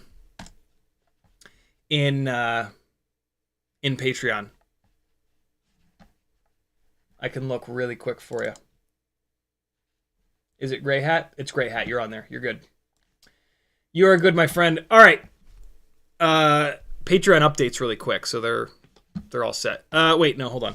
First up, we've got the TinyWhoop and Toothpick tier. Whole bunch of stuff. Whole bunch of stuff. The majority of these stickers are in all of the giveaways. So I'm just going to show you the stickers right now, and then in every single one of these giveaways, you're going to get most of these stickers. Bob Noxious RX. Look at that. What a cool logo. You're getting one of his. Brain 3D holographic. A couple of you are going to get a Bob Noxious magnet. This is from Weebleed. A bunch of these are from Weebleed. Shout out to them for the crazy support. We bleed. They bleed. Salt City Racing, which is what We Bleed used to be called. They bleed. Broken Prop Crew sticker, Gangly Gang sticker, and a Bob Noxious sticker. So all these giveaways, you're getting this same pack of stickers. On this particular giveaway, you're also going to get the really cool Sandal charging board that started it all. It's set up for PH 2.0, but it's hard to see there, but there are ports where you can solder on BT 2.0, or you can just run adapters, but there are through holes specifically for you soldering down BT 2.0 leads. Very cool thing here, to be able to charge your TinyWhoop batteries on your big boy charger as like one giant 6S battery. Really, really cool stuff.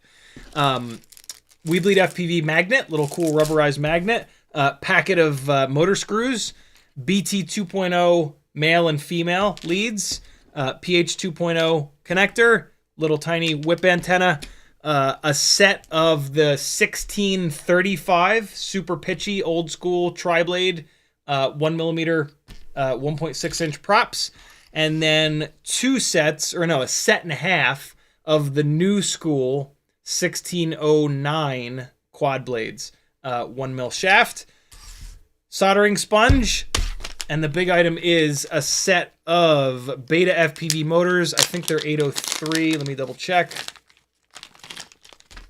They are, I don't know the KV of them. I gotta look. Oh, these are 603s. Oh. 603 19,000 kV motors for you from Betaflight. They don't have connectors on them. You're going to have to direct solder them or swap the connectors out. It looks like, yeah, there is a PCB there, so you'll be able to swap the motor leads on over. That is your TinyWhoop $5 a month giveaway for this evening. Let's see who's going to win it. In just 1 second, I've made the biggest mess ever.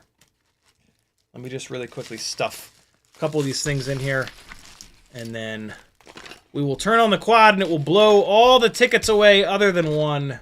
and that person will have won. Thank you, patrons. I appreciate you all more than you know. All right, there we go. This button, goat's ready, go! The goat is just dying a slow death. We've got Damien Duff in the bottom right corner hanging in there. Emo just got blown away before my very eyes. Michael D on the bottom right hanging in as well. Aaron FPV on the right side. Aber on the top right. Aaron FPV, you have won. Congratulations, my friend. I need a marker here.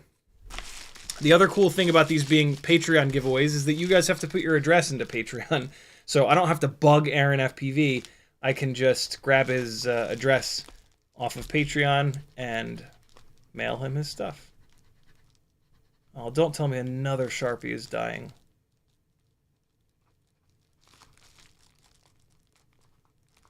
I just bought this one. Is that legible? Not really. Hey, if you guys are watching the live stream and you see that you've won, if there are things that, like, when it arrives, you're just going to throw away, let me know, and I won't ship them to you. I will put them back into future giveaways. You're of course always entitled to get everything and do whatever the hell you want with it, but yeah, if there's absolutely no chance that you're going to use one or two of the items from the giveaway, let me know. And I will not send them to you. Next up, we've got the 3-inch micro brushless and Cinewhoop giveaway. And so we've got all those stickers, all the same stickers that I showed you a minute ago. Come on, get out of here. There we go. And then we've got... Get out of there. Well, that's not going well. Get back in there. Get out of there. There's also a soldering sponge. And there are 2 sets of these gigantic 3.5-inch, what are these? D90. Tri-blade 3.5-inch D90 gem fan props. 2 sets of these in like this midnight blue, almost black color. And then we've got, what is this? Either 2 or 3 sets of the Dow 3-inch folding props. Very, very cool. And the main item is a Toolkit RC. Which one is this? M8S, 400 watt, 18 amp, 1 to 8S. Little charger. USB on the side, dual fans in the back. This is one of these newer, like, small little chargers, but you can hook a big boy power supply up to, and they blast. Like, 18 amps. That's nuts. 2 to 8S off on the side here. There's your output. Here's your input. Nice and small. I love these tiny little chargers that you can throw into your bag. And, like, what I'll do is I'll bring, like, one massive 6S, like, 1500 mAh battery. And God forbid, this has actually happened to me a bunch of times where, like, I'll run out of my smaller batteries with that big-ass 6S batteries, hook it up here, and you can, and that'll easily charge. It's happened to me with 4S 850s, and I've charged like 4 or 5 4S 850s off of a giant 6S. It's really, really, really nice that these chargers have gotten so small, and you could just slip it in their bag and away you go. So, yeah, nice little toolkit charger. Courtesy of Frank Nicholas. Thank you, brother. So, here we go, my friends. This tier here...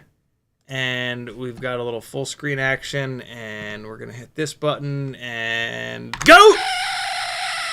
AJ Farrer on the left there. He's hanging in. CQBFPV right below him. Daniel Maurer, far left. Scott FPV, top left. Andre Bassett just got blown away. Kevin the Alien, top right. He's gone. Vern Kelk. Vern Kelk. The one and only Kelky. Congratulations, my man. You have won. I'm going to write your name down on here and mail you some stuff. VERNKELK. Can I read that? Does that look like a V? That kind of looks like a V.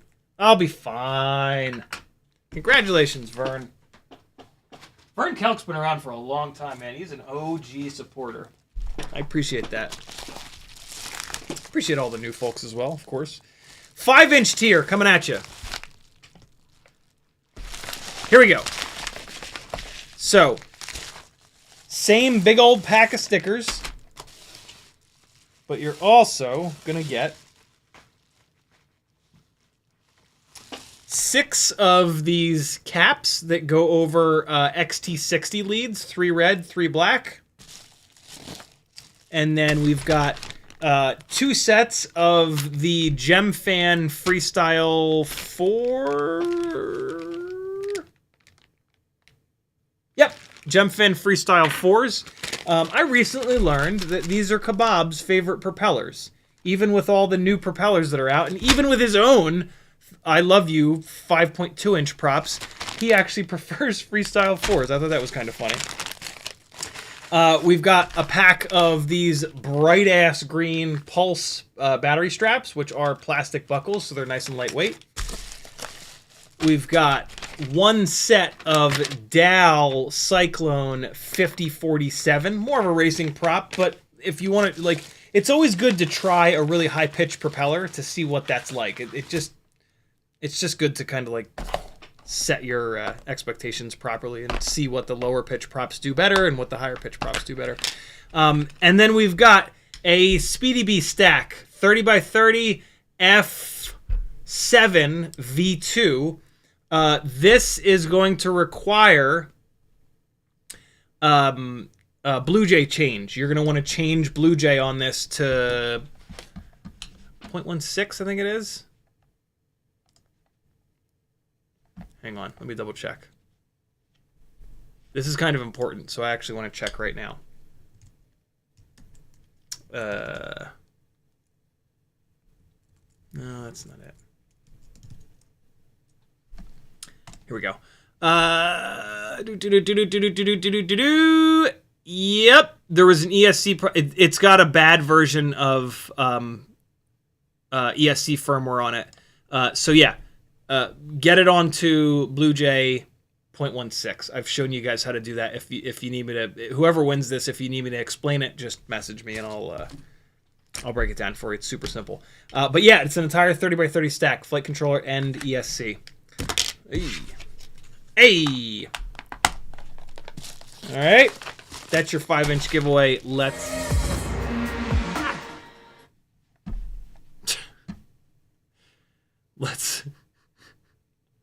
get it going here. What happened here? Why is this? Why are you? What? Get out of here. All right, you get over here. Flash Valet. Where did the window go? Where has the window gone? There it is. It was full screen. Got it. I know how to do computer things sometimes. There it is. Wait. Nope. Oh. Right. I never hit stop on this. Got it. We're good. It's fine. Everything's fine. Don't freak out. Here we go. Goat's ready. Oh, man. I'm going to have to change this goat's battery at some point. Kevin James on the left there. Kevin Sumner bottom left. He's gone. John Godwin on the right. Bob Noxious on the top right as well. Andre Bassett, he's gone. Patrick Scott, top left. Oh, it's a showdown. Bob Noxious wins. Congratulations, brother. Bob, you're good, right? You know how to update Blue Jay.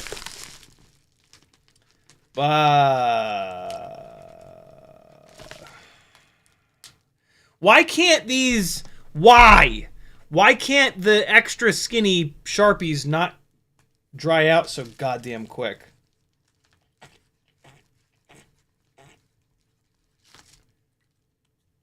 I store these Sharpies with the fine tip point thing downwards in theory that the ink will... Doesn't help. Congrats, Bob Noxious. All right, last giveaway is open to everybody. Here's how it works. It's $5 per ticket. You can see the little tickets that get blown away. You can buy as many tickets as you want. So if you really want something in here, you can go bananas and get your name and get 50 tickets up on here if you really want to. Or you can just do one, and then maybe you'll win, and that'll feel pretty good. But look, Oh yeah, they do. They do also double as a cell checker. Very, very true. Very true. Kevin's on there. If you are a medium, you're gonna want a shirt. If you're not, you can still have the shirt, but it's not gonna fit you. Two different shirt options. This is a We Bleed shirt, which is this really cool like jersey material. It's got like little holes in it, so this will be really nice in the summer. It'll suck in the wintertime. If you want a more wintertime shirt, this is an awesome Fly Tribe black medium. So if you would like, you will win a shirt. You don't have to, though. You're also going to win 2 sets of Freestyle 4s with a strange piece of extra plastic in the bag. No, it's a sticker. No, it's not. I don't know what that is. All of the stickers that I showed earlier. 3 sets of these wild GemFan 5152. These are great. They're like paddle propellers. They'll go 1,000,000 miles an hour if you have a big enough motor. You are going to get a pack of CiottiFPV M&Ms. Who else do you know that has their name on an M&M? Anybody. You can just go on their website and they'll do it for you. This is one of the coolest Christmas presents I've ever gotten from my dad. Fat strap. Oh, that's the wrong camera. You're going to get a fat strap, yo. What do you think of that? It's fat. It's a strap. You are going to get a solder sponge. Solder wick. The best way to remove solder. An XT30 lead. And the oh so rare and wonderful and lovely Douglas Otwell made Gangly fan. Ready? Go. Super Chat or PayPal. Either is fine. YouTube takes 30% of the Super Chats. It's okay. They give me this awesome spot to live stream from. CiottiFPV.com, and there's a PayPal button. It'll walk you right through it. $5 per ticket. Get as many as you'd like. Danzel the Terrible with a 15 Canadian Californian dollar super chat. He says 2 tickets for me. Morton Upshot with a dad joke. I'm not even, that is such a dad joke. I'm not even going to justify it by reading it out loud. He says Marshall Mathers has his name on M&Ms. I can't resist a dad joke. Good or bad. I mean, they're all bad, but you know. Time limit is like 5 minutes. What the hell? It's 11:58 already? What? How did that happen? Okay. While you guys are doing that, I'm going to get ready to fly. How the hell is it? How is it midnight already? How did we take so long to do the giveaways?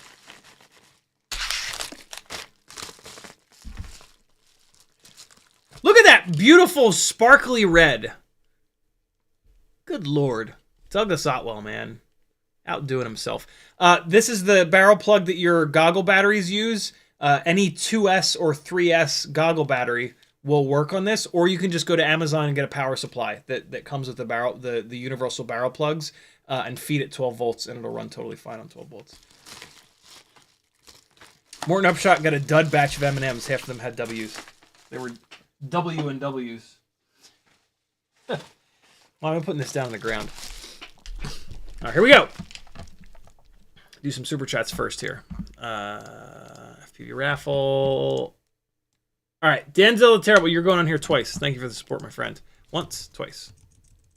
Scott FPV, you're going on here. Thank you, brother.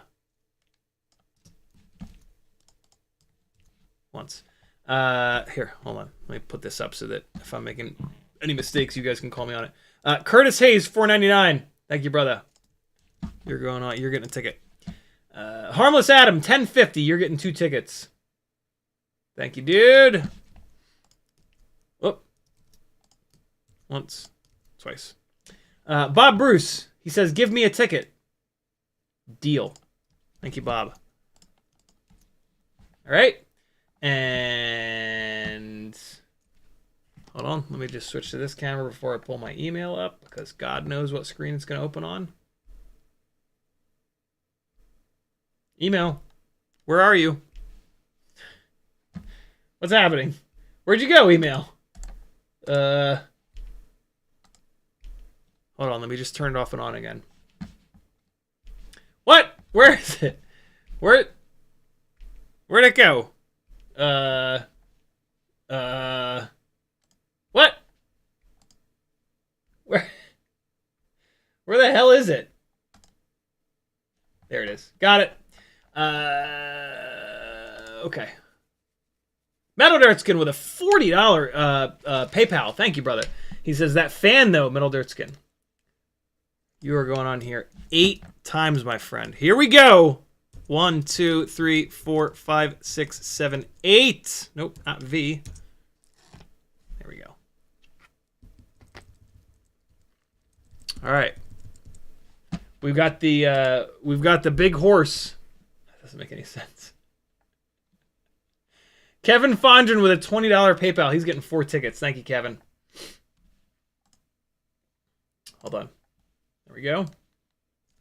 And 1, 2, 3, 4. Thank you, fellas. Frank Nicholas with a $20 super chat. He's getting on the wheel, or PayPal rather. He's getting on the wheel 4 times as well. Thank you, Frank. 1, 2, 3, 4. Double Deuce McMucus with a $10. He's going in here twice. Come on. There it goes. Come on. No. Let me highlight. Oh, you son of a bitch, you. Don't save. Let me highlight. No, don't highlight everything. Oh my God, why? User error. That's why. You're on there twice, my friend. Thank you for the support. And right. Parker Morton, thank you for jumping onto the Patreon, man. Welcome to the Gangly Gang. I appreciate it very much. Adam, thank you for hopping onto the Patreon. Welcome to the gang. Gray Hat, welcome to the giveaways. Just clearing out some... Kevin Sumner with a $50 PayPal. He wants a Gangly fan. Good Lord. Kevin, thank you for the support, my friend.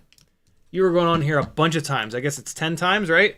1, 2, 3, 4, 5, 6, 7, 8, 9, 10. 2 big horses. Are horses big? Is that a thing? Ethan W. with a $27.99 super chat. Thank you, homie. He says, 4 tickets to support my fellow gangly friend. You got it, my man. You're going on here 4 times. 1, 2, 3. What the? Why is it doing that? 4. There it is. And I think we are good to go. Okay, this is good. That's good. If you're not on here and you should be, hurry up and post something in the chat in like 15 seconds. I'm going to click the button. Oh, God, Kevin. All right, we're good. Here we go. We're going to do some meth. I mean, we're going to blow tickets away. I don't know. I don't know where that came from. Who's going to win the Gangly fan? There are many names here, but there's only one goat. Oh my God, it went so fast. It went so fast that it didn't even pick a winner. It just blew everyone away. What the hell was that? What in the world? Okay. I guess we need to do that again. That was super weird. Was I even sharing this? I mean, you guys saw it. It just went ballistic. Tell me I don't have to put everybody back in here. All right, hold on. Okay, I think it's bugged. I think I'm going to have to put everybody back on here. I'm just going to try it again, though. No, okay, now it's good. Go! Kevin Summers on the bottom right, Mick Mucus on the top right. Curtis Hayes, congratulations. David hath beat Goliath. You've won, my friend. Congrats. Curtis, I need you to message me with your info. Unless it's on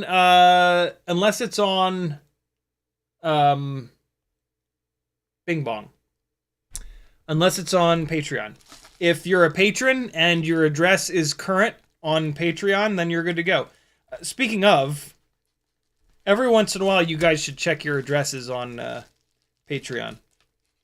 because if you win one of these giveaways and I ship it like right away, and it's an old address, I'll be shipping it to an old address. So check it. Curtis Hayes, you are good to go, my friend. If you're not on my Patreon, shoot me a message. Let me know if you want one of these 2 medium shirts and your address, and let me know if there's anything in there that I just showed you that you don't want or need. So, yeah, there you go. I am a Patreon and active there. Very cool, Curtis. So I got your address. Do you want one of those shirts? Just tell me now, and then we'll be good. Unless there's something in there that you don't want, then let me know. But yeah, let me know if you want one of those 2 shirts. They're both medium. We gotta fly, friends. Let me get this into Betaflight and make sure the motors are spinning the right direction. Thanks to everybody that joined in. You guys are the goddamn best, as always. But we got work to do here, friends. Let's get this going. I feel like I didn't give you what you might have clicked through looking for, so let's fix that. Motor direction. Propellers are removed. Sure they are. Wizard, start and spin. Don't go full throttle. 1 is correct. 2 is incorrect. 3 is incorrect. That means 4 is going to be correct. Sure is. Stop motors, close. Understand the risks. Fired up. 1 is correct. 2 is correct. 3 is correct. 4 is correct. Good to go. Disconnect. All right. Which shirt do you want, Curtis? We Bleed shirt or Fly Tribe shirt? We Bleed shirt is perfect for the dead of summer, because it's got these little tiny holes in it. The other shirt is just a normal t-shirt.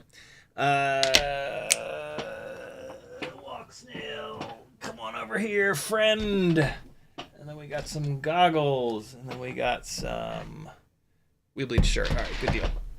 So this shirt goes back into the giveaway thing, and all right, all set.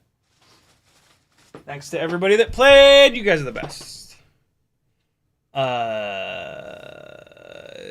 Dagal Pup says, fly whoops mostly. Any 2.5 to 3.5 inch outdoor quad / whoop build recommendations? Loads.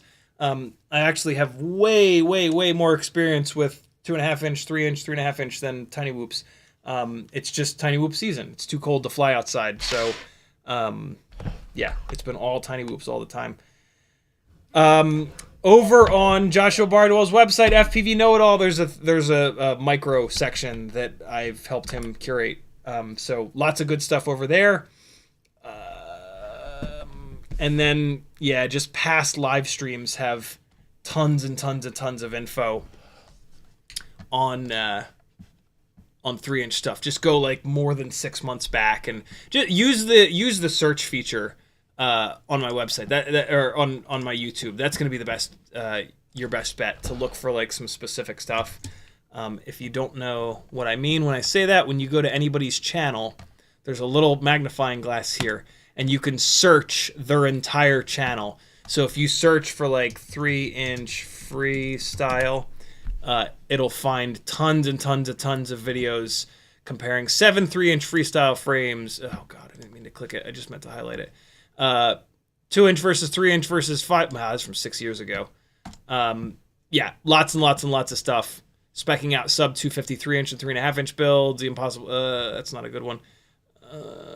Yeah, there's loads. You'll find all kinds of good stuff in here. Okay.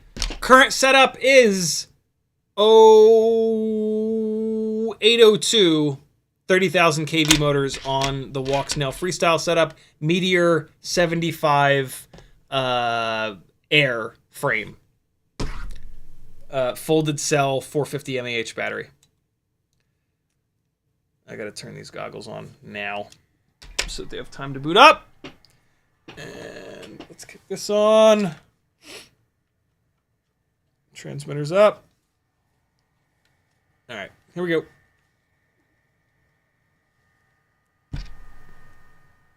So this is the last thing that I flew on the stream the other day, so I should be somewhat familiar with this.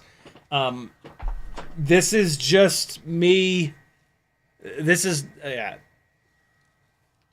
This is not necessarily me trying to fly this thing really hard inside. This is not for inside use. 65mm rigs are way better for indoor stuff because they're so much lighter. This is just me trying to figure out which motor is going to be better suited for this outdoor freestyle rig.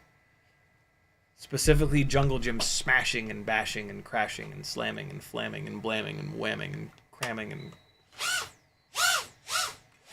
So...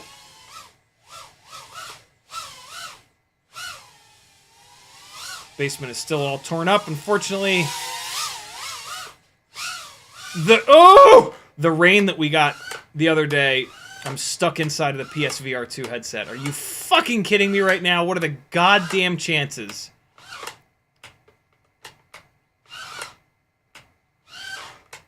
Fuck off. Come on, man, I'm all plugged into the goddamn goggles. Don't make me fucking walk over there, you assholes. Get out! There, ooh. That might be it. No, hold on. Yep, that might be it. Yeah, there. What if they were on? Can you imagine? Fuck!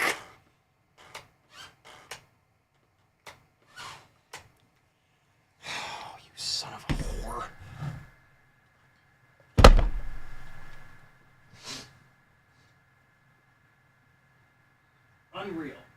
Unreal. The impossible spots that I managed to crash, they're unrecoverable. When there are so many spots that are recoverable.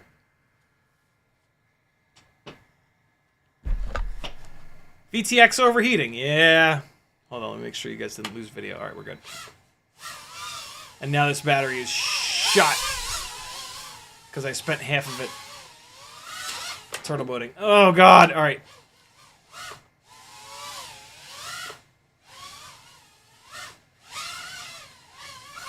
Easy, fella! God.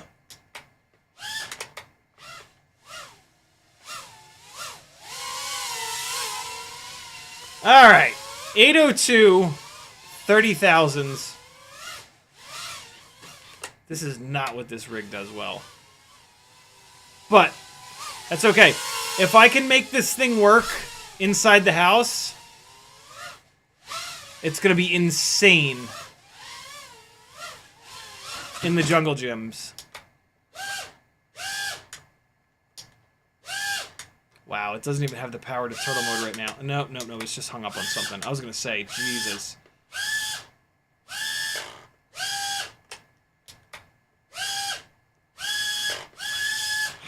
Ah, yeah! No! Yeah!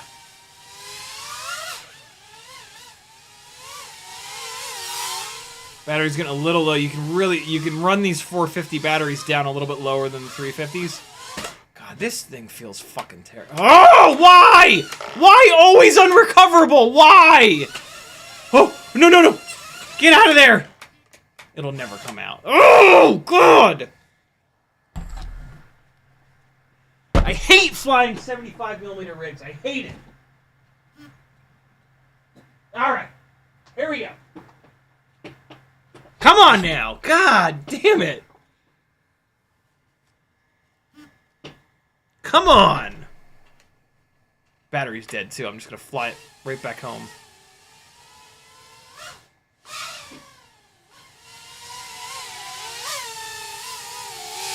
$802, 30,000. 2 minutes and 8 seconds. Let's see what the battery bounces back up to. One of the things that it's really important to kind of take a look at when you're evaluating motors and whatnot is the runtime, because that'll let you know if the motors are overheating, if it's like too small of a can, stuff like that. So it's bounced all the way back to 3.64, 3.65, and now it's leveled off. So 2 minutes and 8 seconds, and the ending battery was 3.64. All right. Let's do another battery on this. See, now that battery's been sitting all night, so that one will have discharged a little bit. The next battery is fresh off the charger, so this is really the battery that we want to pay attention to. Do me a favor, somebody write that runtime and voltage down in the chat. Can someone actually keep track of it? Somebody just elect yourself to keep track of the the runtime and the ending battery voltages. What I think you're going to see, what you should see, is that the 0603 motors have significantly less runtime, even though they're lighter. And we'll talk about why when I start flying them. Oh, that was a hard hit directly to the edge of the cymbal like that. Oh, you son of a bitch. Stop it! Stop! Leave me alone!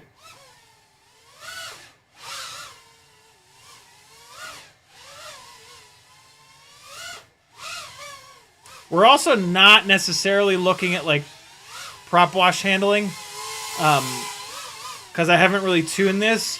But what is interesting is that I'm not going to change the tune. So if one motor handles prop wash better than the other...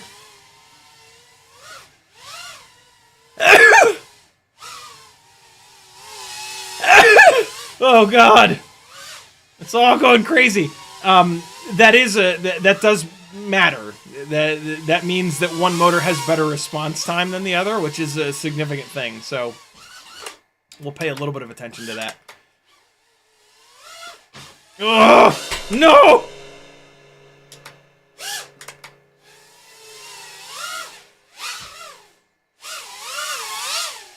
God, you just have to sit on full throttle with these 75mm rigs, whereas the 65s, just like every other rig you've ever flown, you can do throttle blips. Come on, what the hell? What is happening? Oh my God, this is misery. Oh, fuck you for life! Oh my God, why?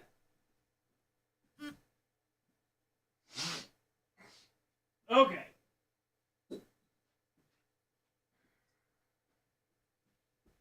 Here we go. Unfortunately, all this turtle moding is just murder on runtime, and it's not reflected in the timer. So I should really not be doing so much of it. But luckily, it's happening so constantly that we'll be fine. God damn it, are you kidding me? I couldn't even just shoot that little gap. Oh my God, you piece of donkey sack.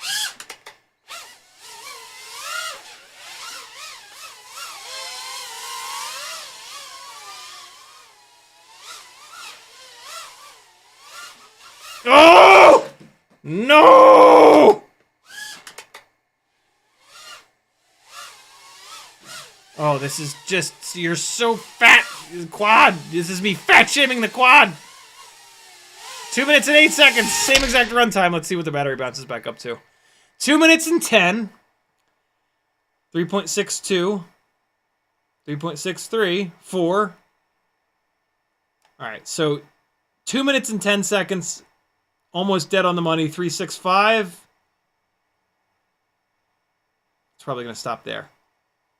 Alright, I need to switch it to the other frame as quick as I can. And then we're going to test it on the 603s. I think that the runtime is going to really tell the tale of these 802s and the 603s. The 603s have enough power, but I don't think that they are a big enough can and a wide enough can to stay cool. And I think we're going to see that in the run times. When you've got a motor that has a smaller... it's not necessarily just smaller. It's less wide. When you've got a... Now the battery in my fucking transmitter is going dead. Can't things just not fuck with me? Isn't that, like... Wouldn't that be cool? Can't that happen? Why is this battery so puffy? What the hell? Yo, I swear to God, don't ever buy this battery. Do not ever buy this Owline 4000 mAh battery. This is garbage. This is the third or fourth one now that has just completely shit all over itself. Yeah, this is done. This battery is about to explode. Do not buy this battery. It just sucks balls. And I treat them nicely. I don't over discharge them. I don't do any of the bad things that I do to all the rest of my batteries. They're just junk. They're just a garbage ass transmitter battery, which is a shame because it's 4,000 mAh. Oh, I don't have another. Oh, god damn you! It's 4,000 mAh, which is the most mAh that you can get in a battery that'll fit in a QX7. Oh god, I have to walk back over there again. Having this basement all torn apart really sucks balls. Alright, I should have a battery in this QX7. Yeah, I do. Alright, cool. All is not lost. I don't know if this will fit 18650's metal, but man, is that a good idea. Alright, now we're good. GNB makes this 3500, which is what I'm going to buy from now on. Hey. Hingis! What the hell's that from? From something. Oh yeah, on this one I can just fold the XT30 down like that. Man, this battery fits way better in the battery tray too. That's kind of nice. Okay.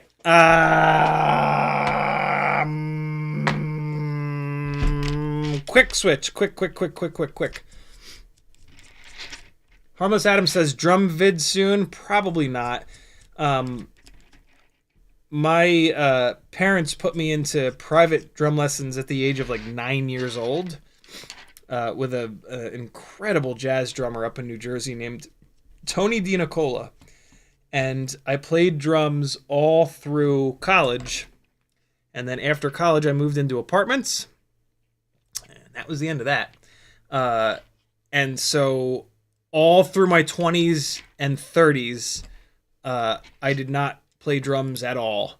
Other than for year and a half, 2 years maybe in Charleston, I found a really awesome community of African dancers and drummers, and I played some djembe and dunduns with them. But that's so different from actual like drum set drumming.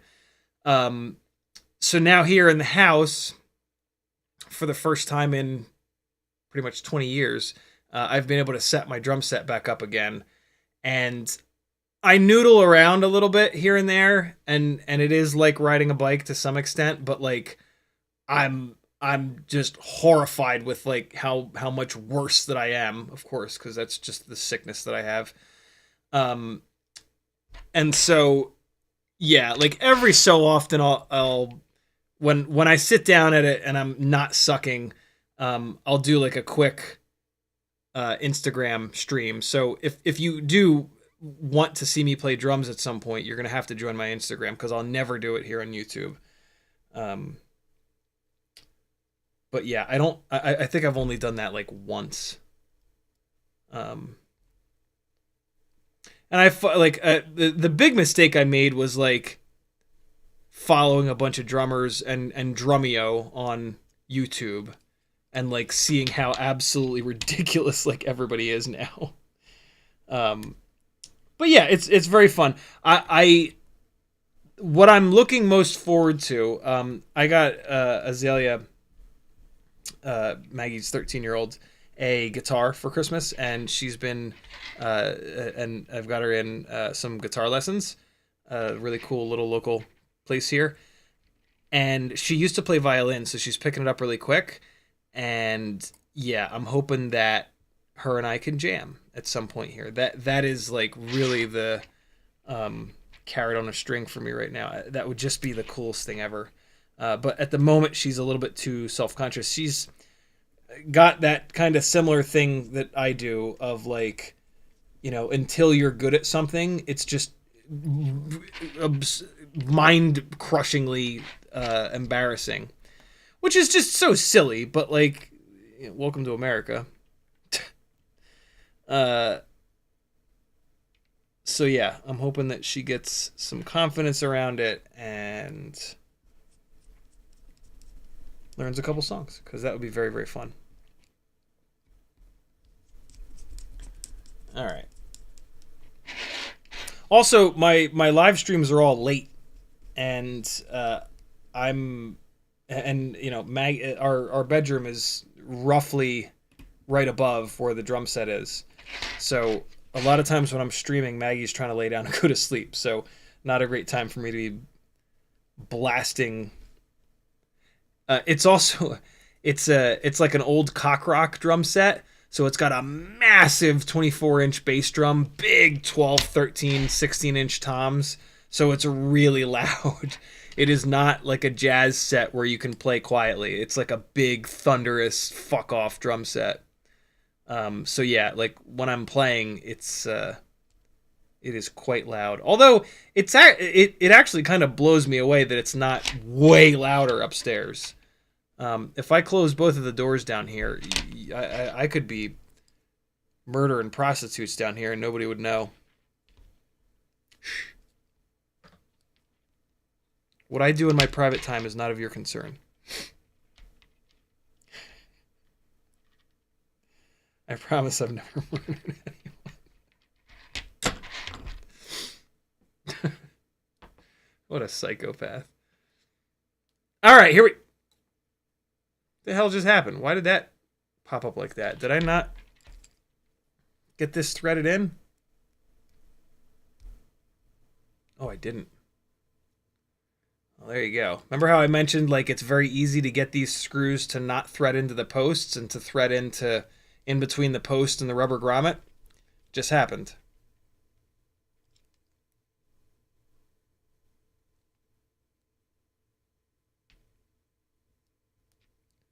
Or maybe this post is stripped out. Hold on, something's going on. Something ain't happy. I might have stripped out this Meteor75 Air frame. Hold on.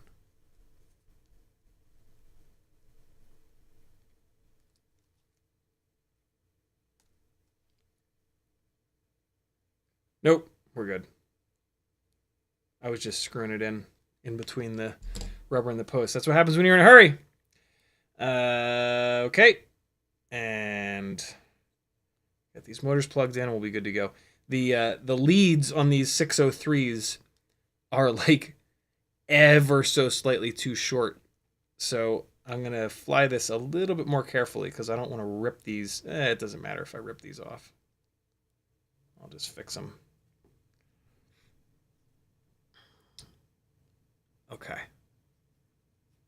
Yeah, 603s are not a 75, typically considered a 75 millimeter motor. But they might be.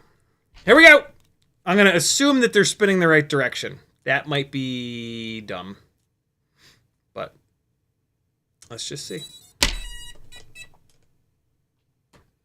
Oh, when am I going to learn to turn the Walksnail goggles on early? Because they take forever to boot up. When am I going to learn?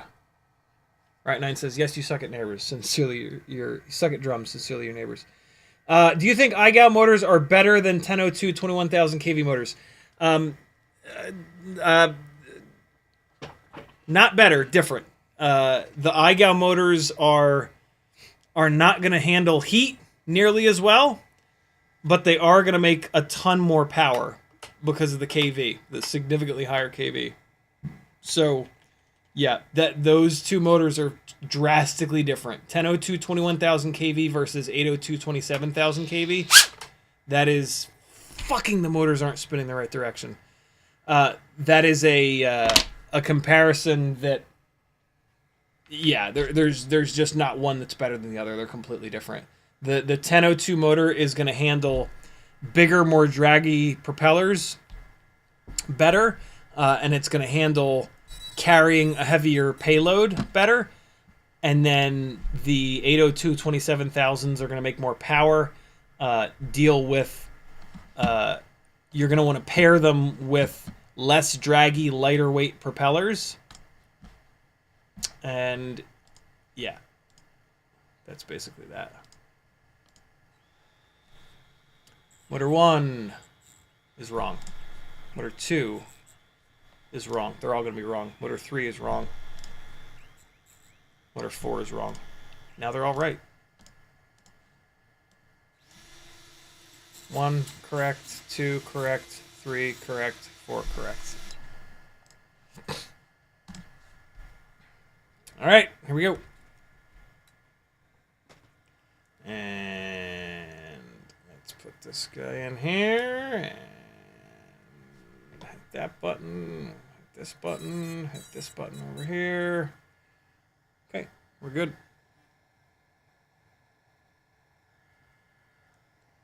.603 30,000 kV motors. So, with this motor being a smaller, thinner stator, less of the motor bell is in the airflow from the propellers.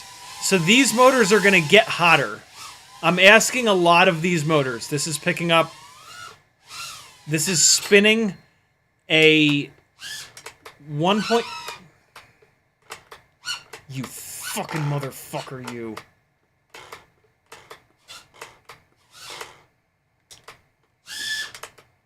Hey!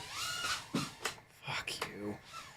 It's spinning a big propeller, 1.6 inch. This is more of like a 1.2 inch prop motor.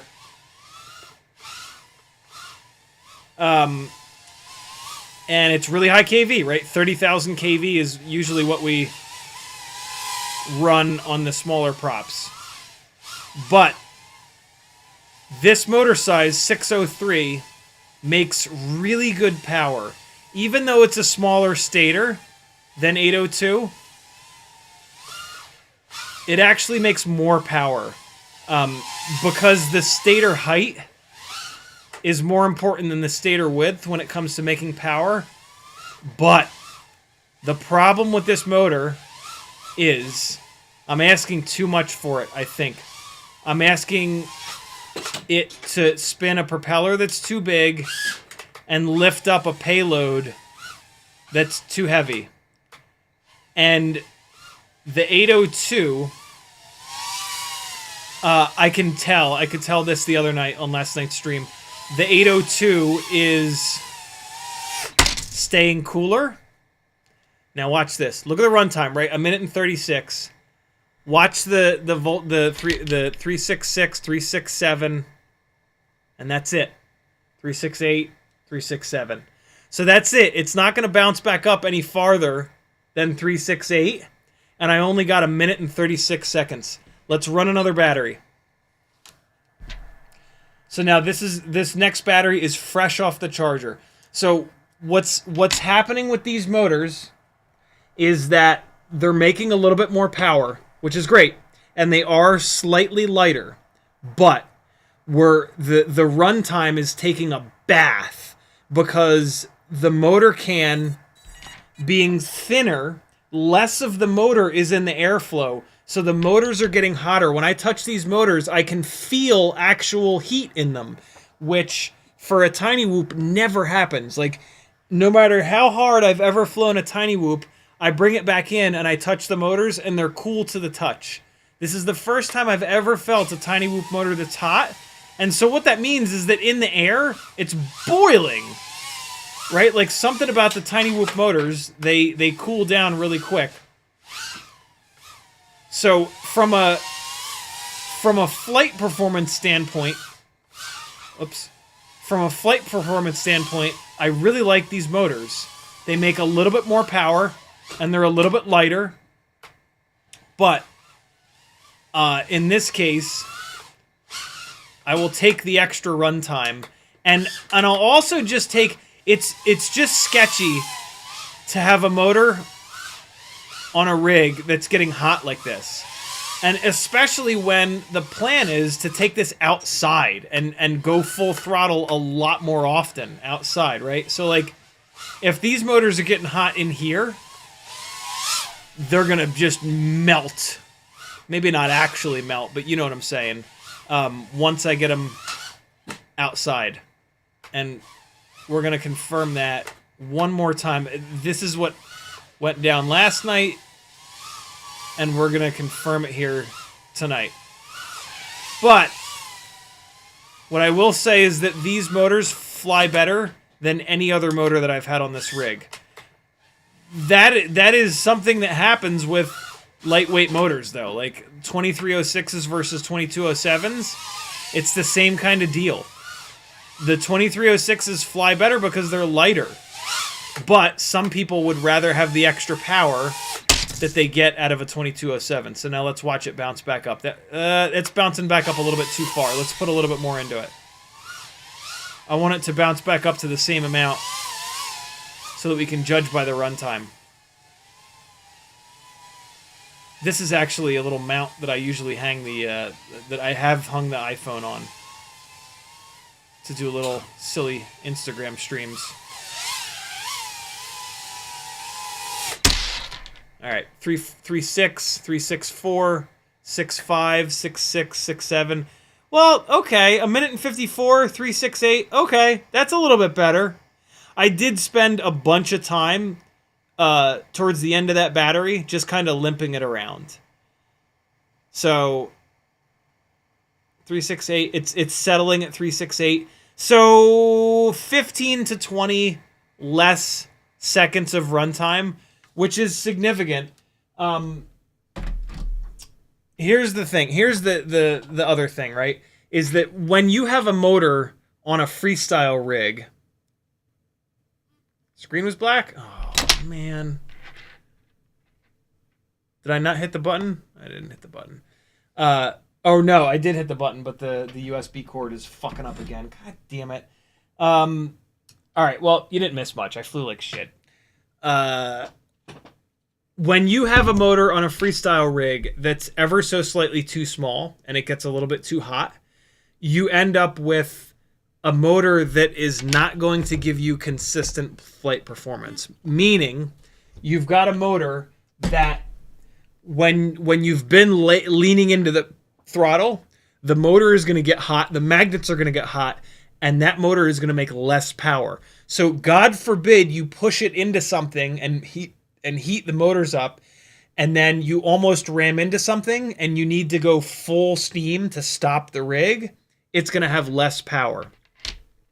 Or if you're on a tear and the motors heat up and you go full throttle expecting a certain amount of power, you're going to get less power than you expect. So you're just going to end up with a platform that is less predictable than what you want.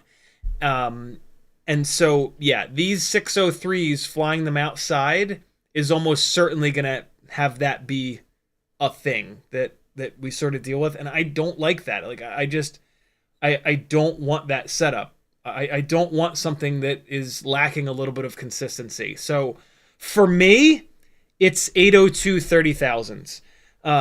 If you're not going to use as much full throttle, or you just want something that's a little bit lighter, there maybe someday there will be a run of these 603 30,000s.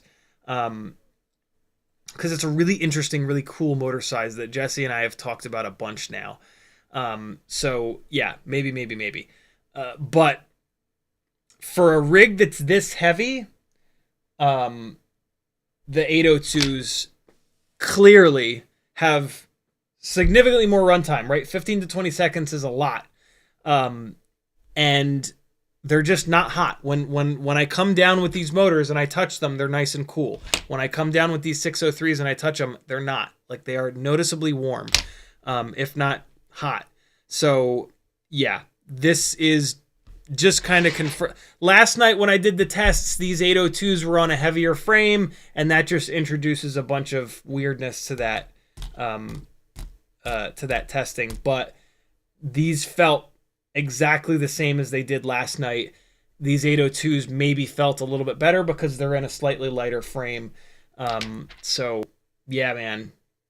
802 30,000s are going to be with 1.5 millimeter shaft are going to be a wish list item for me, because on this particular setup, that is hands down the best motor when trying to keep the weight down. I'll tell you what though, I'm looking forward to flying this Meteor75 Pro frame with these 1002 23,500s and these 45 millimeter bi-blades outside. This setup is so much heavier though. This adds like 6 point something, almost 7 grams, and that's like so much. So and I already really prefer the 65 millimeter rigs when I'm shooting all the really small gaps at the jungle gyms. So adding 7 grams to this thing is not, it's not the way. I can already tell that this is going to be more fun for doing power loops over the jungle gym. But in terms of like flying inside these jungle gyms and hitting these tiny little gaps, I can almost guarantee you that I'm going to want the 802 30,000 kV setup. Maybe I'm wrong though. Maybe this thing being so much bigger will slow it down a little bit extra. Or maybe like the slightly taller duct height on this frame versus the 75 Air will slow it down and have it be less slidey. I've never had that happen though. I've been saying exactly that about these 75 millimeter builds in my endless quest to make one work in the house as well as 65. And it's just, I'm constantly wrong. So I'm probably going to be wrong again, but I try really hard to not just write this stuff off before really testing the shit out of it. So I still have hope for this setup. If you have a set of 1002 motors, for the love of God, put them on these bigger propellers. These 1002 motors have just not impressed me once on the smaller 1.6 inch props, and it hasn't mattered what propeller I've paired them with, and I've tried all of the propellers. But Jesus, when I put these motors on this bigger frame, on these 45 millimeter bi-blades, they really came alive. They are very obviously too big of a stator for the smaller propellers. But on these 45 mil props, these 1002 Flywoos are awesome. And that goes for all of the 1002s. So if you've got a 75 millimeter build on 1002s, put it onto 802s and you're going to be blown away by the difference. These 75 mil builds really love 802s. For the analog builds, the Igow 27,000 kV motors are just dumb. They're so good. Yeah, there you go. Am I caught up on chat? I think I am. Igow motors versus 1002. I think I just answered your question, Morton, without even realizing it. I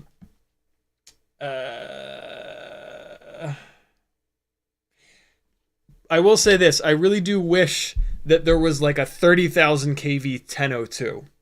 That maybe, or even more, 32,000, 33,000. That might make the 1002 much more realistic for 1.6 inch propellers. 1.6 inch propellers want RPM, much like the little 1.2 inch props, right? Like, if we've learned anything from the Ultimate Freestyle TinyWhoop, it's that 1.2 mil props love RPM. 36,000 kV, right? Is where I've kind of settled on. Go figure, the 1.6 inch props also want a ton of kV. It's starting to look like 30,000 kV is a really nice number for these 1.6 inch props. So if you want to run 1.6 inch props on 1002s, you need a shitload of kV. None of these 23,500s are the highest kV that we've got. So 1002 motors are going to be crippled by a lack of kV, which has been the story of my life with micros for the last 8 years. Like, we never have motors that are a high enough kV, and I'm just left constantly bitching and bitching and bitching. To anybody that'll listen, please make a motor with a higher kV in 1404, 1303, 0802, 70. It's just nonstop. So, yeah, we're in that scenario yet again. There you go. 802 30,000s. Please. Please. We good? Am I caught up? What's up, Apache Smoke? CH3 says, CH3 with the last comment of the live stream. Was thinking of the 75mm Walksnail build, did not embrace the system yet, so still an analog. Jungle Basher, Cinna. Outside runtime would be more short, 45mm setup, but 2S or 85, so torn. Yeah, I haven't dove into the 2S thing yet. I don't think a Jungle Gym Basher is ever going to be 2S because the extra weight of that second cell is going to make anything in a plastic frame super fragile. And in my opinion, the whole point of a Jungle Gym Basher is that you can bash the shit out of it. So I don't think 2S is realistic. You're going to have a Jungle Gym explosion machine. So yeah, 1S is going to be a requirement, and you know, this is me trying to figure out the exact right motor, and it's really starting to look like the best one, even though I'm still not totally happy with the performance, is the 802. And you know, realistically, I'm not totally happy with the performance of this Walksnail 65mm freestyle rig either, but it's as close as I can get it. It's the most power. I've walked down the exact same path with both of these rigs. On this one, I've got the lightest weight, most powerful motors that exist for this side, which is an 0702 36,000 kV motor. On this, I've managed to pick the lightest weight, most powerful motor that doesn't exist, because running these 802 30,000s with the 1mm shaft is not going to be super durable. But I'm going to try my best to do something about that. No promises whatsoever. But yeah, we'll see. Hopefully we get something good. Ethan says, did you get a chance to see how janky my car thing? I'm going to take a look at it in a minute here. Let me wrap this stream up, though. Thank you for hanging, guys. I love you so much. Be good. Mothy, you're going to love those 802 33,000s. They are some of my favorite motors. They're not the best motors, but they are really, really fun. The 702s are significantly lighter and more durable, and you can get them in an even higher KV, but these 802 33,000s are a fucking riot, man. They're so much fun. So yeah, you're going to dig them. But for the record, the 702 36,000s are a better choice. They're going to be lighter, more accurate, more yeah, better motor. But I'm not going to say not as fun. They might be more fun, but the EX802 33,000s are just awesome. They're so cool. Thanks for hanging, friends. I'll see you on Whoop Wednesday. I don't know what the hell we're going to do. Maybe we'll do like a fresh build, because at this point, like, this thing is figured out.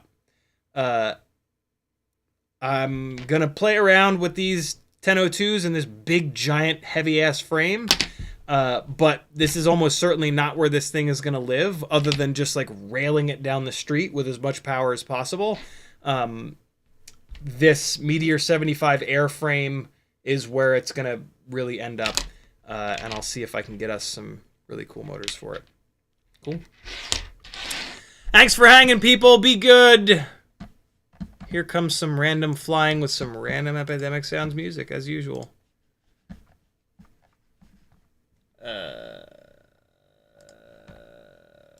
Here comes some jungle gym bashing, I should say. With this little guy on the Igow motors. No, it's not. I already showed you all the jungle gym bashing stuff. Nope, here's some more. Is this even me flying, or is this just me crashing? Shut up. I heard that. That was a mean thing to say. I don't always just crash, you jerks.